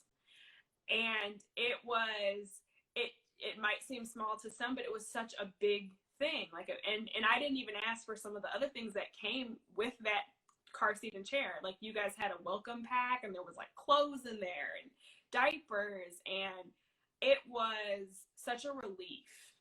And so after that, you know, I ended up donating the car seat, and the next placement that I got, I submitted another form. Like I have another placement, they're a different age. And you guys have been there every step of the way with every placement. And it has literally made the process just so much easier. So I just have to say thank you. I think that it's phenomenal. Oh, well, that's so encouraging. Thank you. And yeah, I mean, that's what we get to do. And it's super cool because it's just the community is helping us keep these things in stock, and then we can show up quickly. And our whole team is either like former foster parents or, you know, we all have experience in this world and personal experience. And so it's just motivated by like, you can't wait a couple days for a car seat when you have a baby who you have to take to the doctor within 72 hours and have to get, you know, X, Y, and Z. So, so in the child welfare world in general can be painfully slow in terms of turnaround time, in terms of responsiveness, in terms of all of that. And so just trying to be the alternative, and it's not about the stuff, it's just about that somebody responded and showed up within 24 hours. That's like really encouraging, and hopefully helps families feel seen and like they're not alone. So yeah, and in the first video we talked about it takes a village, which foster village, but it's amazing to see not just the responsiveness, but you have volunteers that are just like, yes, I'm going to go get, this and drop it off at your house. I remember we had a placement after we'd gotten rid of our crib, gotten rid of our car seats, didn't think we were going to need a crib again, ended up getting a call for a baby and needed a crib, submitted it, and you guys didn't have one and gave us a Walmart gift card to go get one. Like, it's things like that. It's like, you don't think that support system is going to be there, and to have you has been, it's helped us so much, especially for us. We're originally from Chicago. We don't have any family in Texas. So you think about that part too, is a lot of times, people might have their biological family that can assist and help go to the store and do different things.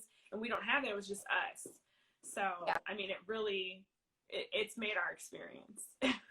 Good. Well, that is good to hear, and definitely our goal, because y'all are doing the real work of caring for these kids and just being boots on the ground. And that's exactly like, how do we encourage that? How do we support that? How do we sustain that? And really sustaining caregivers as our end goal. Because if we're not, then the kids are the ones who suffer. So. Awesome. So I know you are a foster mom and you've adopted how many children? One. Okay. And so, go ahead. What was that? I was saying we have 3 biological sons, and our youngest we adopted. Okay. So that process, can you speak just a little bit to that from your perspective, and any advice that you would give to individuals who are interested in foster care? Yeah, so when we signed up, we were, foster to adopt, and definitely thought, and again, like that naive perspective. So our eyes were really open to kind of like this bigger picture of, okay, so this is not only is there a need for adoptive families, and there is, but there's also a need for folks who can come alongside entire birth families. And so in our case, that's kind of what it looked like unexpectedly, as we thought, oh, we're just going to kind of pluck this baby out of hard circumstances and give her a better life, and not anything what it turned out to be in reality. Hopefully, yes, but God just really opened our eyes to the fact that she has this birth mom who, again, had grown up in the foster system and just had an awful experience. And coming alongside her in that process, where she was working toward reunification and ultimately decided to relinquish her parental rights through just a really hard case. It was a really hard case, and there was nothing that was clear. There was nothing that was like, this is the exact perfect scenario. But we were able to form a relationship and kind of work out like, this is how we're going to make the best of a really hard circumstance. And we still stay in touch. So anyway, so that I would say is kind of my first bit of advice is for folks who are considering, is to just kind of go into it open-minded to the fact that you might be surprised. You might sign up for one thing and go in a different direction. I think that's really important, just that open-mindedness. And the biggest thing for sure is to find other foster parents who are doing it and come alongside them and get that up close look. And I feel like not only are existing foster parents the best recruiters of other new foster parents, yeah, just by a landslide, like that's who recruits other foster parents.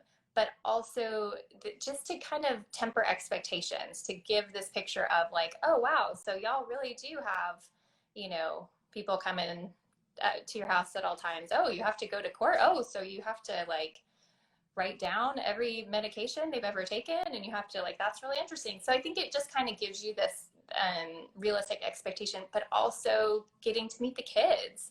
And that 100% is like, oh my gosh, these are just beautiful, precious kids who need a home. Like, absolutely, we will do this, and we'll sign up for all that other crazy stuff too. So I would say proximity to foster parents and being super open-minded and flexible. Sure. How did you connect with other foster parents when you became a foster parent? What was your method? So through social media initially. she's become like my dearest friend and mentor in Washington. In Washington, they're allowed to post photos of the kiddos in their care without stickers on their faces and stuff. And I just remember somebody told me to go check out her feed. It's Franklin Avenue 5, by the way, for anybody on Instagram who wants to go find her right now. My friend Sherry is amazing. She's fostered over about 30 babies past, I think, 6. So anyway, she had posted a picture of her and her first placement, and the photo just like pulled at my heartstrings, and then her words about it and just the journey. He was reunified, and that was obviously one of my biggest fears, is like I would get too attached, and what if we have to give him back? And that was her story, and just to kind of see how it was actually a really beautiful story. It was hard, but it was really beautiful. That brought me a lot of peace of mind. And then connecting with her, she connected me to some other foster parents, and then locally just trying to find other foster parents for our agency and stuff. But that is a big part of what we try to do with Foster Village too, is connecting foster parents locally. So we do support gatherings and things like that, because it was not as easy as it should have been 6 years ago. So yeah, I can definitely say that, like, talking to other people that have fostered, it's refreshing, because I think sometimes, you know, people give their perspective, and it's great, you know, to have friends that are supportive and all of that, but gosh, you just don't know until you do it. You just don't know. Right. And, you know, my husband and I were just saying, reunification is always the goal. We know that. We're told that when we get licensed. We know that that is what is supposed to happen, and we're supposed to support that, but it doesn't mean that it's easy.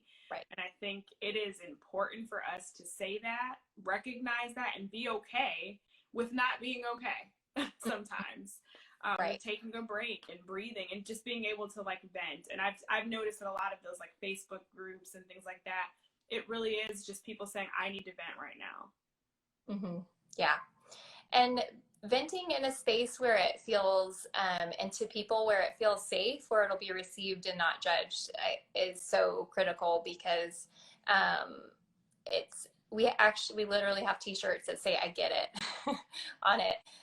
Because I think that's just, you want to be able to say, this is really hard, or I'm struggling to attach to this kiddo that I'm caring for 24/7, or I'm struggling with these really just insane behaviors that are stemming from trauma, or I don't really like the kid's parents, or I don't want to have to give them back. You know, these things that folks who haven't walked through it, it's really hard for them to empathize and to have compassion when it's just such a foreign concept. So finding others who have walked through it is, again, just a sanity saver for sure.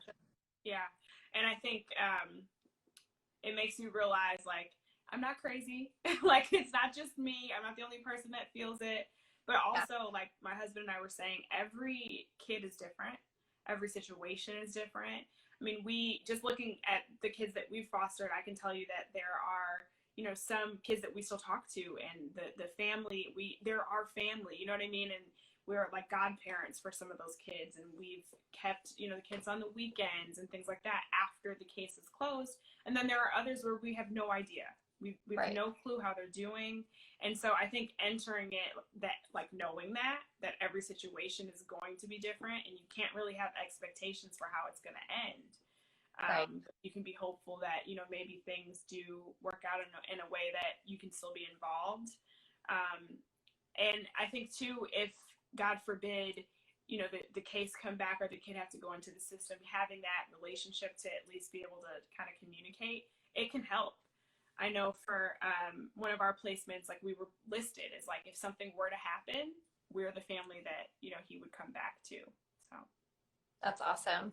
Yeah. And I think it's in the best interest of the kids too, when not only when it feels that way, but when in reality, everybody's on the same page, and everybody's working together and communicating. And that is a very common frustration with the system, is the lack of communication, the miscommunications, and designed that way because it's, you know, it's all legal. It's just a litigious system, like it has to be. But that's where foster parents and, you know, the community can come in and just kind of create some human connection in that, because yes, the system's always going to be broken. We can't fix the system. We can make it better for sure. There's a lot of, a lot of areas where it can improve, but to expect a state, a system to raise our kids is just not, it's recipe for disaster. So when we can kind of find the humanity in all of it as foster parents, and hopefully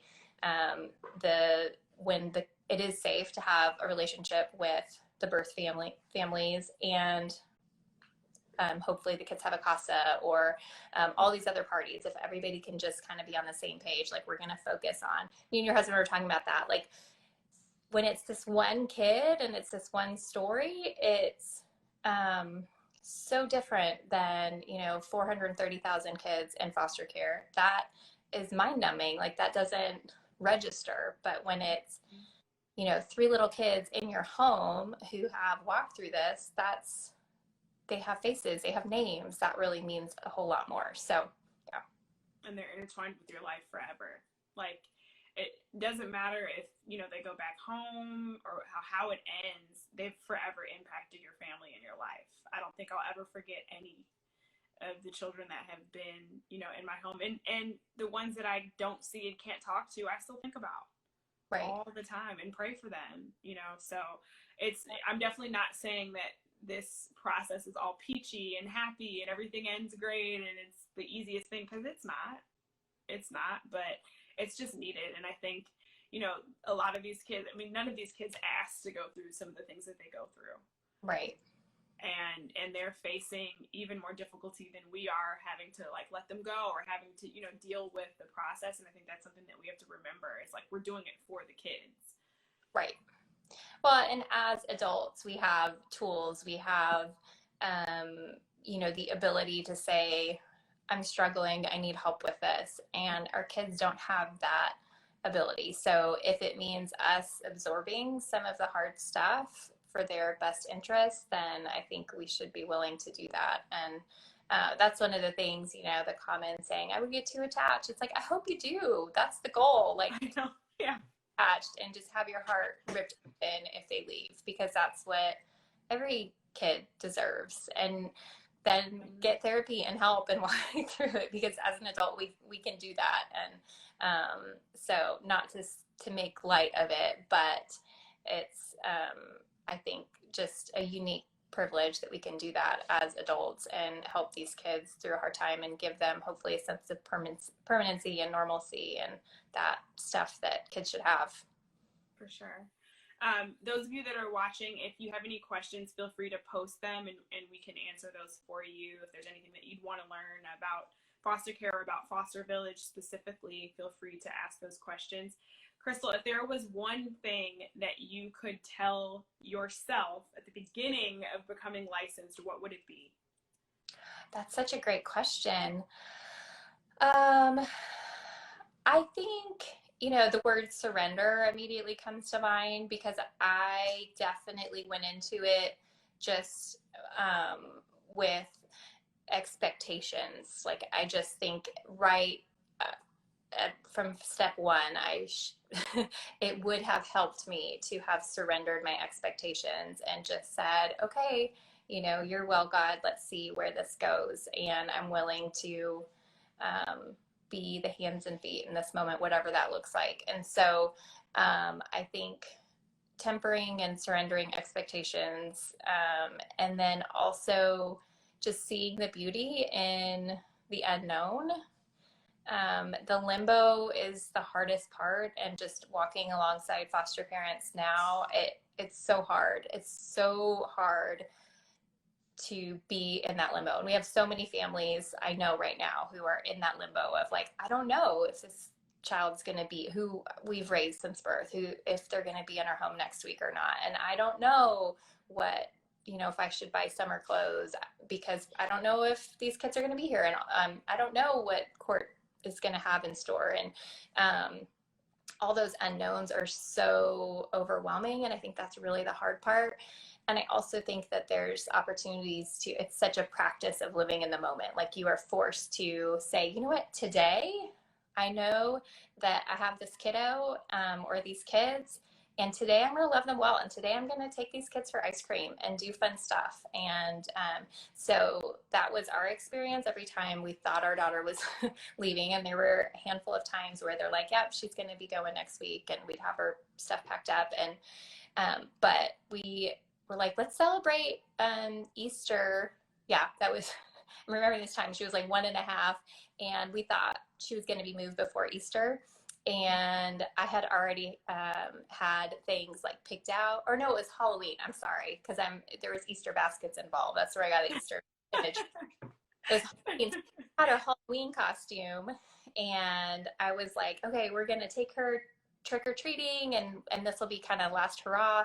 And then they're like, nope, she's moving like the day before Halloween. And so I was just having a meltdown about it. And then I was like, you know what? She can still trick or treat on October 26th. What the heck? And so I texted my neighbor. I'm like, can I bring my kids trick or treating right now? This is going to be super weird, but we think that she's leaving next week, and we wanted to take her trick or treating. And she's like, yeah, sure. I already have my candy. So the Easter baskets then came into the picture. That's why I was thinking Easter. That's awesome. So we and the kids went trick-or-treating at the neighbors, but it was a great day and it was fun. And so anyway, just living in the moment and finding ways to make the best of the unknowns. I love that, creating memories. Yes, I think that's awesome. I know that there are people that are watching, some that might be interested in getting licensed, and if you are, please feel free to reach out to myself, or I'm sure Chrystal would be open to answering questions as well. I do have to shout out my agency, Lone Star, that's here in Texas. They're awesome. Dr. Mercer is awesome. And if you are interested in Texas, feel free to look them up. But if you are not interested in being licensed, but you want to know how you can support, Foster Village is a great organization to get in contact with. I'm sure that there's volunteer opportunities there for you. I mean, it could be as simple as donating your time, donating some money, like whatever it is, there is a need. And so one of the reasons why, I wanted to do this was to really just draw attention to that need. And there are ways that you can help. We talked about respite in some of the past videos. Respite is essentially you go through the same process of becoming licensed, but you are taking children in for shorter periods of time. It could be while their current foster family has to go on vacation and the child is not allowed to go. Maybe it's a week, maybe it's a weekend, maybe it's a month. But it's a shorter amount of time, and you usually know about how long you'll have the child. And so that's something that you can do to test the waters and to give back as well. But I really just wanted to do this video, really bring light to Chrystal, because I think her organization is amazing. She's affected our family personally, and I just wanted, people to know who you are. So well, thank you so much. Can you let the people know? I'm sorry. Can you let the people know how they can connect with you? Yes. So go ahead and like our page, and our website is linked in the profile. We have an Amazon wish list with, the car seats and things like that we're able to provide and show up within 24 hours for families. That's all provided by the community. So that's a great way to help out and just easy and practical. We do have volunteer opportunities. A lot of our volunteers end up going on to get licensed. We don't tell them that in the beginning. But once you have that proximity to the families, it's easy to take that next step. So find all those links in the Foster Village Austin profile. And then at Foster Village Inc., it's connected to all of our other locations throughout the U.S. Awesome. Thank you. I truly appreciate you joining. For those of you that might have joined late, I will save the video and we'll be able to replay. If you haven't yet, please go see parts 1 and 2 on Facebook. Next, I'm going to be bringing on Tesleigh, and she is a supervisor here in the state of Texas. So we're going to get a caseworker perspective, and she will be also a wonderful person to ask questions to if you have any questions, and really just give her side of things. But again, thank you so much, Chrystal. I really appreciate it. Thank you, Rachel. It was fun talking with you. Take care. Same. Bye.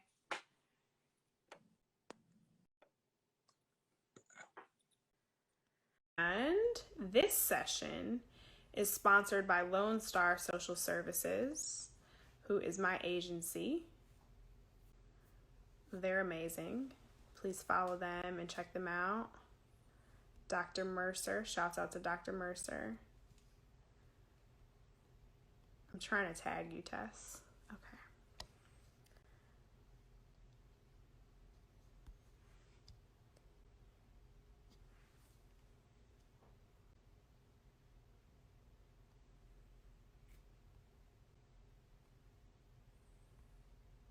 There we go. Okay. All right, I'm going to bring you on now. It worked? It worked! Okay. Hi, beautiful. How are you? I'm excited. This is my first live. I'm excited. Thank you so much for agreeing. Of course. So I don't know if you've watched the first sessions, but they've gone really, really well. And I know you've seen now the first session was with another mother, a biological mother who happens to be one of my friends, and she runs Katie Moms Network, and she gave her perspective on just moms are moms. And then we had another session with two of my friends who have been in foster care themselves and now are adults, and so they gave kind of the perspective of the child. And then my husband and I just talked about our journey. And then we just finalized our last session with Chrystal Smith, who owns Foster Village, and she's been just amazing. And she's a great support system for those that are in foster care, foster parents. And so you're our final session, and so I would love to talk to you as someone who is on the other side of things as a social worker, but also someone who's a friend. So you've seen kind of both sides and seeing, you know, our process as well. Just giving your perspective on the system, what's needed. So go ahead and just give us a little bit of background on what you do.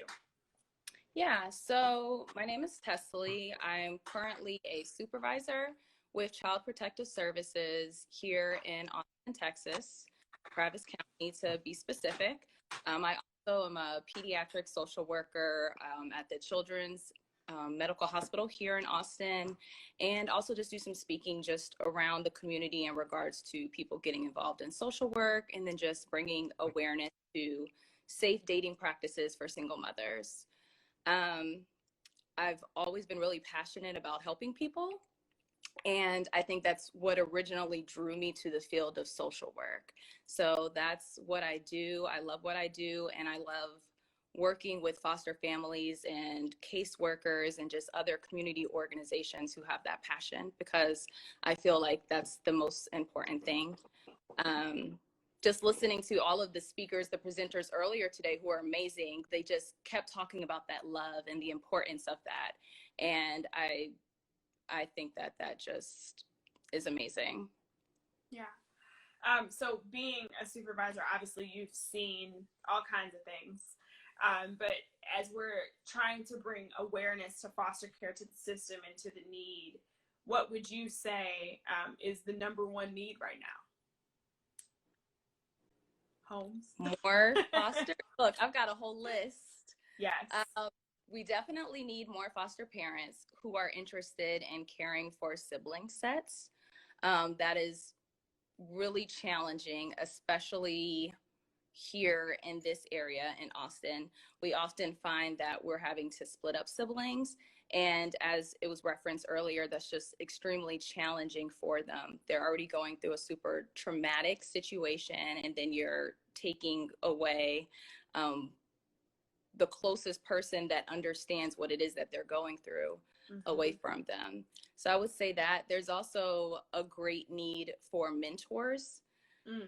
So even if people, I know it's a lot to take on being a foster parent, if people are interested in finding other ways that they can give back, even if just a small portion of their day, it would mean the world to a lot of the kids who are in care, having a mentor to just who's invested in their upbringing and as they're transitioning through this process, going back and forth between foster homes, relative placements, and their biological home, just having that constant person that can continue even after they're no longer a part of the system. That's awesome. How can people get information on becoming a mentor and become involved in that? So there are a lot of community agencies that offer it. Foster Angels is one based out of Austin, Texas. It's a nonprofit organization where you can volunteer to be a mentor, but also donate money or like sponsor a child. Partnerships for Children is another one that we work with a lot. Their program is called Yes Mentors, and what you would do is just go to their website and they have more information on how to become involved in that way. Okay, that's awesome. We've been saying throughout the videos that reunification is the goal, and I know that is the goal. But what would you say to foster parents who are struggling, right, with the attachment and like how to kind of handle those situations and still give their love and give their best, but also recognize what the end goal is? I don't have an answer to that, Rachel. It's tough. It's so tough. Because I understand, you know, the perspective of the foster parent, and it is hard. You're loving those kids. You're putting all of this energy and time into being with them and trying to bring them to their best selves. And it's like, what do you do? I am here for counseling and taking advantage of just different supports. I think foster agencies are able to offer a lot of support. So working with your case manager through your agency to talk about those feelings, seeking outside counseling, because it is very challenging. It's a very challenging process, and things can change so quickly. I think it's also challenging being a foster parent and only receiving limited information because of confidentiality requirements that caseworkers are having to deal with and abide by. So that also just makes the whole entire thing challenging. So I would suggest those things, and then also just making sure that you're talking with the child's attorney, the ad litem. I feel like they can be a great resource, and CASA, if there is one appointed, and participating as much as possible in like court hearings and any of those meetings, because when you feel like you're a part of the team and your voice is heard, I think that helps with case planning, whether it's reunification or something else. Can you give just a brief explanation, because I don't think we've done this yet, of what an ad litem is as well as a CASA? Yeah. So the child's ad litem is the attorney that's appointed by the court system to the child. So it can be one attorney that represents, let's say, the entire sibling group if there's more than one child, or there might be multiple attorneys appointed to the children, like if they have different case goals or different needs. So an example when you might see that is if you have an infant, but then you have another sibling who has a different parent, like a father, and there's like a 10-year age difference, like their needs might be a little bit different. So they might have a different ad litem. So the ad litem's job is to basically advocate on what that child wants. So if you have a 10-year-old who's saying, you know, I don't want to have that interaction, that contact with mom, dad, I don't feel safe, or whatever the case, the attorney's job is to go back to the judge in those court hearings that are occurring to monitor progress and the case goal, and report that back to the judge. CASA is appointed, and their position is going to be what is in the best interest of the child. So it's not so much what is being told to them directly by the kid, it's what the overall best interest is. Okay, awesome. So for those of you that are like, what are these terms that they're saying? Now you know. And if you do decide to become a foster parent, then these are terms that you'll need to know. And honestly, you know, we've had, every situation is different, just like every kid is different, every attorney is different, and every CASA worker is different. Every caseworker. Every caseworker is, listen, because I've had some that were amazing. So I just want to make that clear. Your best friend is on here. She says, go best friend. Yes, best friend. Just let you know. From your perspective, what are some things that families can do to prepare for a placement? I know it's like always hard to prepare, but you know, as a caseworker, you've probably seen all the different things that you might even see a common theme, something that a parent can do. I think that,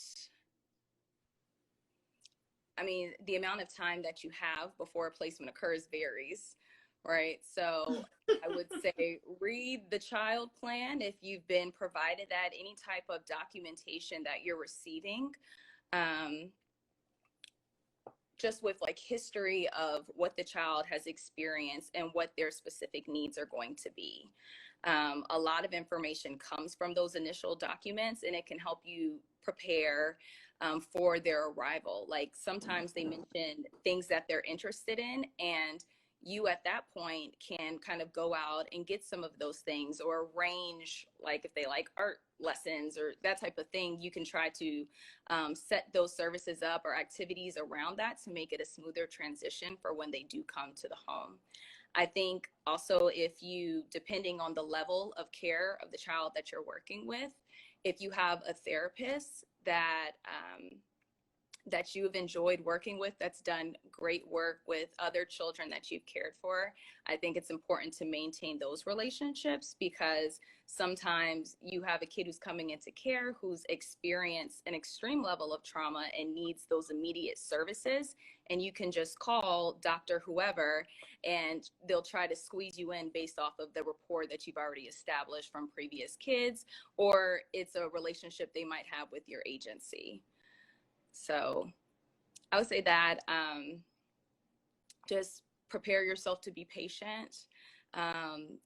It takes some kids, they'll come into your home and they open up right away. Others, it takes more time, and you know, it's a new environment. They're learning everything. They're learning you. They're learning if you're going to go away the next day, and just trying to trust you. So it's just being patient and allowing that process to kind of take place. Great advice. So I know a lot of times when you have a foster placement, there's visitation that happens, and as foster parents, we sometimes have to take the children to those visits and then pick them up from those visits, and it can be with their parents or a family member. What are some things that we as foster parents should be looking for during those visits, and how can we prepare the children for those visits before and after? So I think before the visit, it's important to kind of talk to the kid, like as you're transporting them to those visits, like this is what to expect. This is how long it's going to be. Enjoy yourself. Say the things that you want to say, but I'm going to be picking you back up at this time. Mm-hmm. And that way you're kind of outlining what it is that they can expect.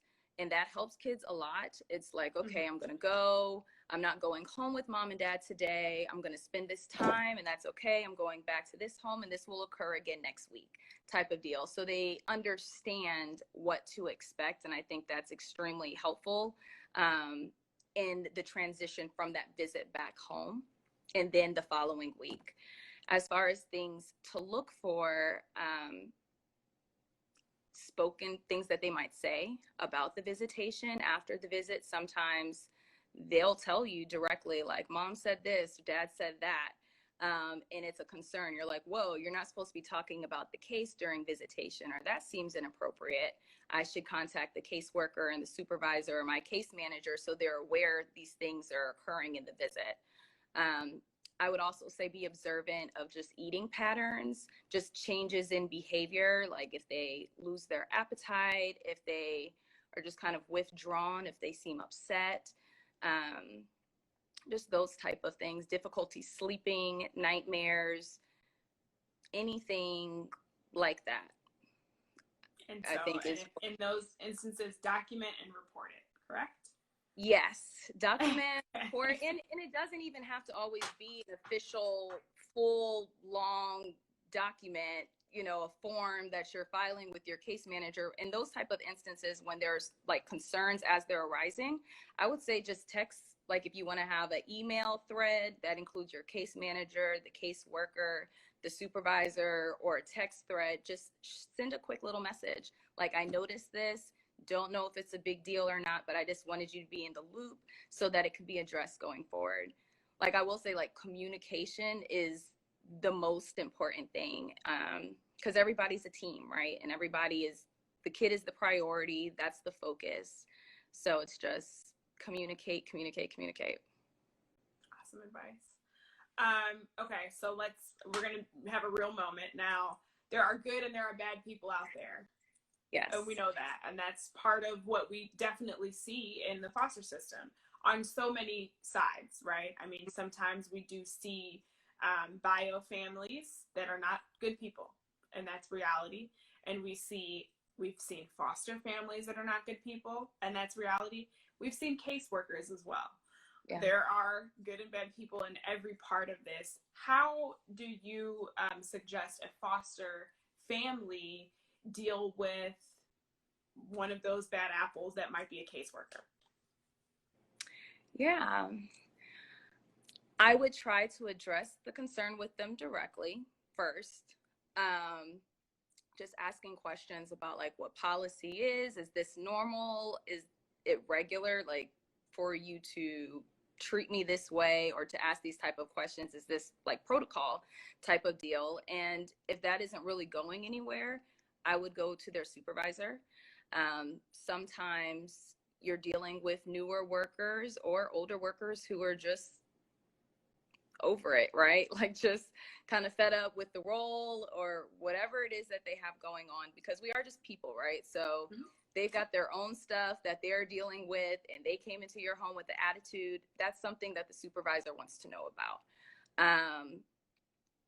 Because there is definitely supposed to be a checks and balances system. So if somebody's out here and something seems off, I would say first reach out to the supervisor. And then after that, we have state office. So there is a hotline that you can call. There is a complaint section just on the website that you can access. And they follow up on all of those things to make sure that everybody is acting hopefully in best practice, but at the very least, according to policy. And from your experience, is this one of the reasons why having an agency that you're licensed through is helpful? Because from what I know, agencies can advocate for their licensed families if there are situations that they might need to step in now. Yes. So I feel that there's a lot more support that comes along with being licensed through an agency. They can advocate on behalf of you. They can help with transporting if you have additional needs that the department might not be able to assist with. That's where they step in and are able to kind of fill in the gap. Awesome. Yeah. If there was one thing that you could just scream on the top of a mountain for everyone to know about foster care or foster children, what would it be?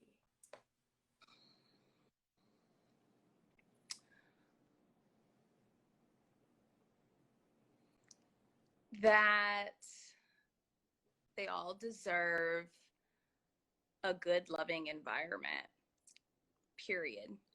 So there are going to be challenging kids who've been through a lot and behave a certain way based off of the things that they have experienced. So I think that wherever they are, they need that nurturing environment that is going to address the things that they've experienced and not erase them, right? Because we can't take the things away, but like meet them where they are and just help them develop and attain the skills that they need to be successful and happy children and just productive in society. Awesome. That's beautiful. There are people watching. If you have any questions, guys, Tesleigh is a supervisor for the state of Texas. So if there are any questions that you'd like to ask her, feel free to go ahead and post those now. Tess, if there are individuals that are interested in your line of work and want to know how to kind of get started and where they can, look to maybe get more information, can you give some advice on that? Yeah. So we are under the state of Texas umbrella. So you can just go to dfps.state tx.us, and play around on the website. They have at the very top just a tab like asking who you are. Like, are you interested in being a foster parent? Then there's information about that.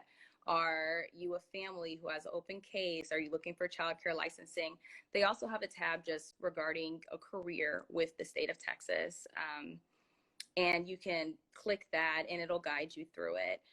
So the good news about my position is that it isn't just here in Austin, Texas, it's the entire state. So you're looking at Houston, Dallas, Abilene, if you want to go up to Abilene, like wherever from here, and have the flexibility to be hired for positions wherever it is that you desire. So there's definitely a need for that. Once you are selected and hired on, there's a whole training process. You're not just going to be thrown into the field working with families. There's just a whole development period that you go through. You're matched with a mentor as you're going through that and working your first couple of cases. So, I mean, it's a whole process, but if it's something that you're passionate about, I say go for it. What would you say are, in two things, and I'll do the low and high for you, so it's not, what is the hardest part about your job, and what is the most rewarding part about your job?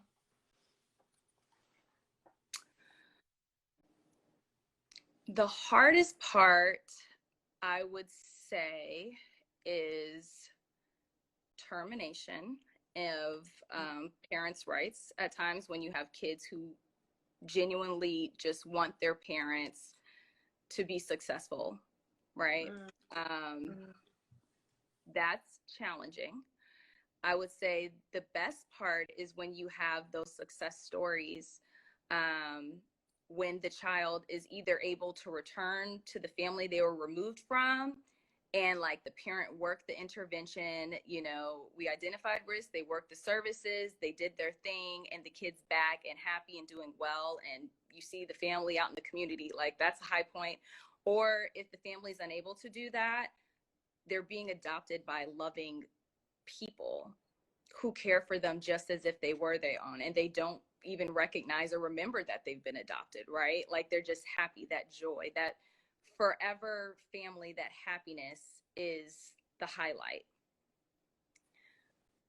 And having people come back later and just say, you know, like this was a tough situation, but we made it through and we're stronger through it. That's awesome. I'm sure it's definitely rewarding on your side. I think it's important for us, as much as like being a foster parent, sometimes there's times where you're frustrated with your caseworker, let's just be honest. And then there are other times where they're the most amazing people ever. I mean, it's a difficult process. It's not easy by any means. There are definitely highs and lows to foster care, but at the end of the day, the kids need homes. They need us. And their lows will never amount to the things that we feel. I mean, the things that they've gone through and the things that they might have seen, you know, it's our duty to step in and be there for them. And I think it's important for us as foster parents and as a community to remember the difficulty that our social workers has to go through, that you also have to deal with seeing cases and, you know, feeling attached and loving these kids and, you know, all of these things that we feel, you feel, and for thousands of kids at this point. So I think it's important for us to keep that in mind and really keep you in our prayers. And as we're, you know, talking about COVID-19 and dealing with this pandemic as a nation right now, recognizing that you guys are on the front line. Mm-hmm. How has that been during this time for you? An adjustment. Definitely an adjustment. As you guys were talking about your adoption, finalizing the adoption process for the girls and having to do that by paper, a lot of our court hearings right now are by Zoom, and that's an adjustment. The parents, the families we're working with, a lot of them are having virtual visits, which is extremely challenging. For some people, we've seen more involvement from maybe those who are further away and not able to get to an office or in the community for those regular visitation. But for others who are used to that, and even the kids, it's like, okay, this doesn't compare to in-person contact with my family. So those are things that are happening right now. Right now, as things are beginning to open up more, we're assessing on a case-by-case basis, but I think it's challenging for families. It's challenging for caseworkers being able to juggle that and still make sure that kids and parents are feeling connected to each other through the process. So it's taking a lot of just different creativity to make sure we're going about this safely and keeping people connected through the process. Is there anything that you can say that maybe we can do as a community to better support our caseworkers?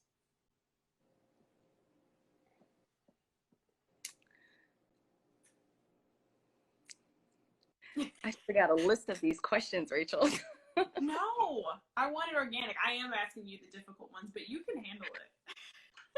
So let's see, things that we as a community can do. I mean, you can bring cupcakes just to the office, like just little tokens of appreciation. It's the little things that matter. You know, we appreciate sweets, and I think, I mean, a real way to help, right? I mean, that, but also just donating just items. I think it's extremely helpful. We don't offer the resources to help families. So like if it just is on your heart to go out and just buy several. Yeah, it's starting to freeze a little bit, but I heard you, grocery gift cards was what I heard. So I guess that's another way, guys, is there are things that you can do to support. You can bring sweets. You can have grocery gift cards. There are things that you can do. Okay, you're back. Okay. Oh, they're calling you Teddy. But then it froze Teddy again. It's okay. I will probably be I was about to end anyway. So if you can't hear me. Oh, I know. Carl is talking junk in the comments. Rachel. Tess, really quickly, I just want to lose you. Can you tell people how they can find you? Uh-oh. I thought it was going to be my internet, y'all, because I actually have janky internet. I live in the country. Okay, there you go. You're back.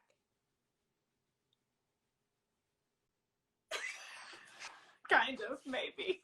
Now I know how they feel when they do the verses on Saturday. I'm just trying to be great, okay? In my back. Look. You're back. Tell the people before we lose you, tell the people how they can find you. What a struggle. All right. Well, y'all can follow me on Instagram at Your Mama, EURE, Mama, MOMMA. Also connect on Facebook, Tesleigh Eure, TELEIGH. I'm looking at Carl's comments.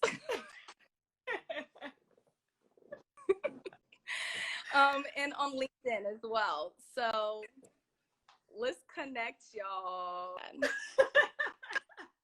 This was the comedy we needed, you guys, at the end. It's fine.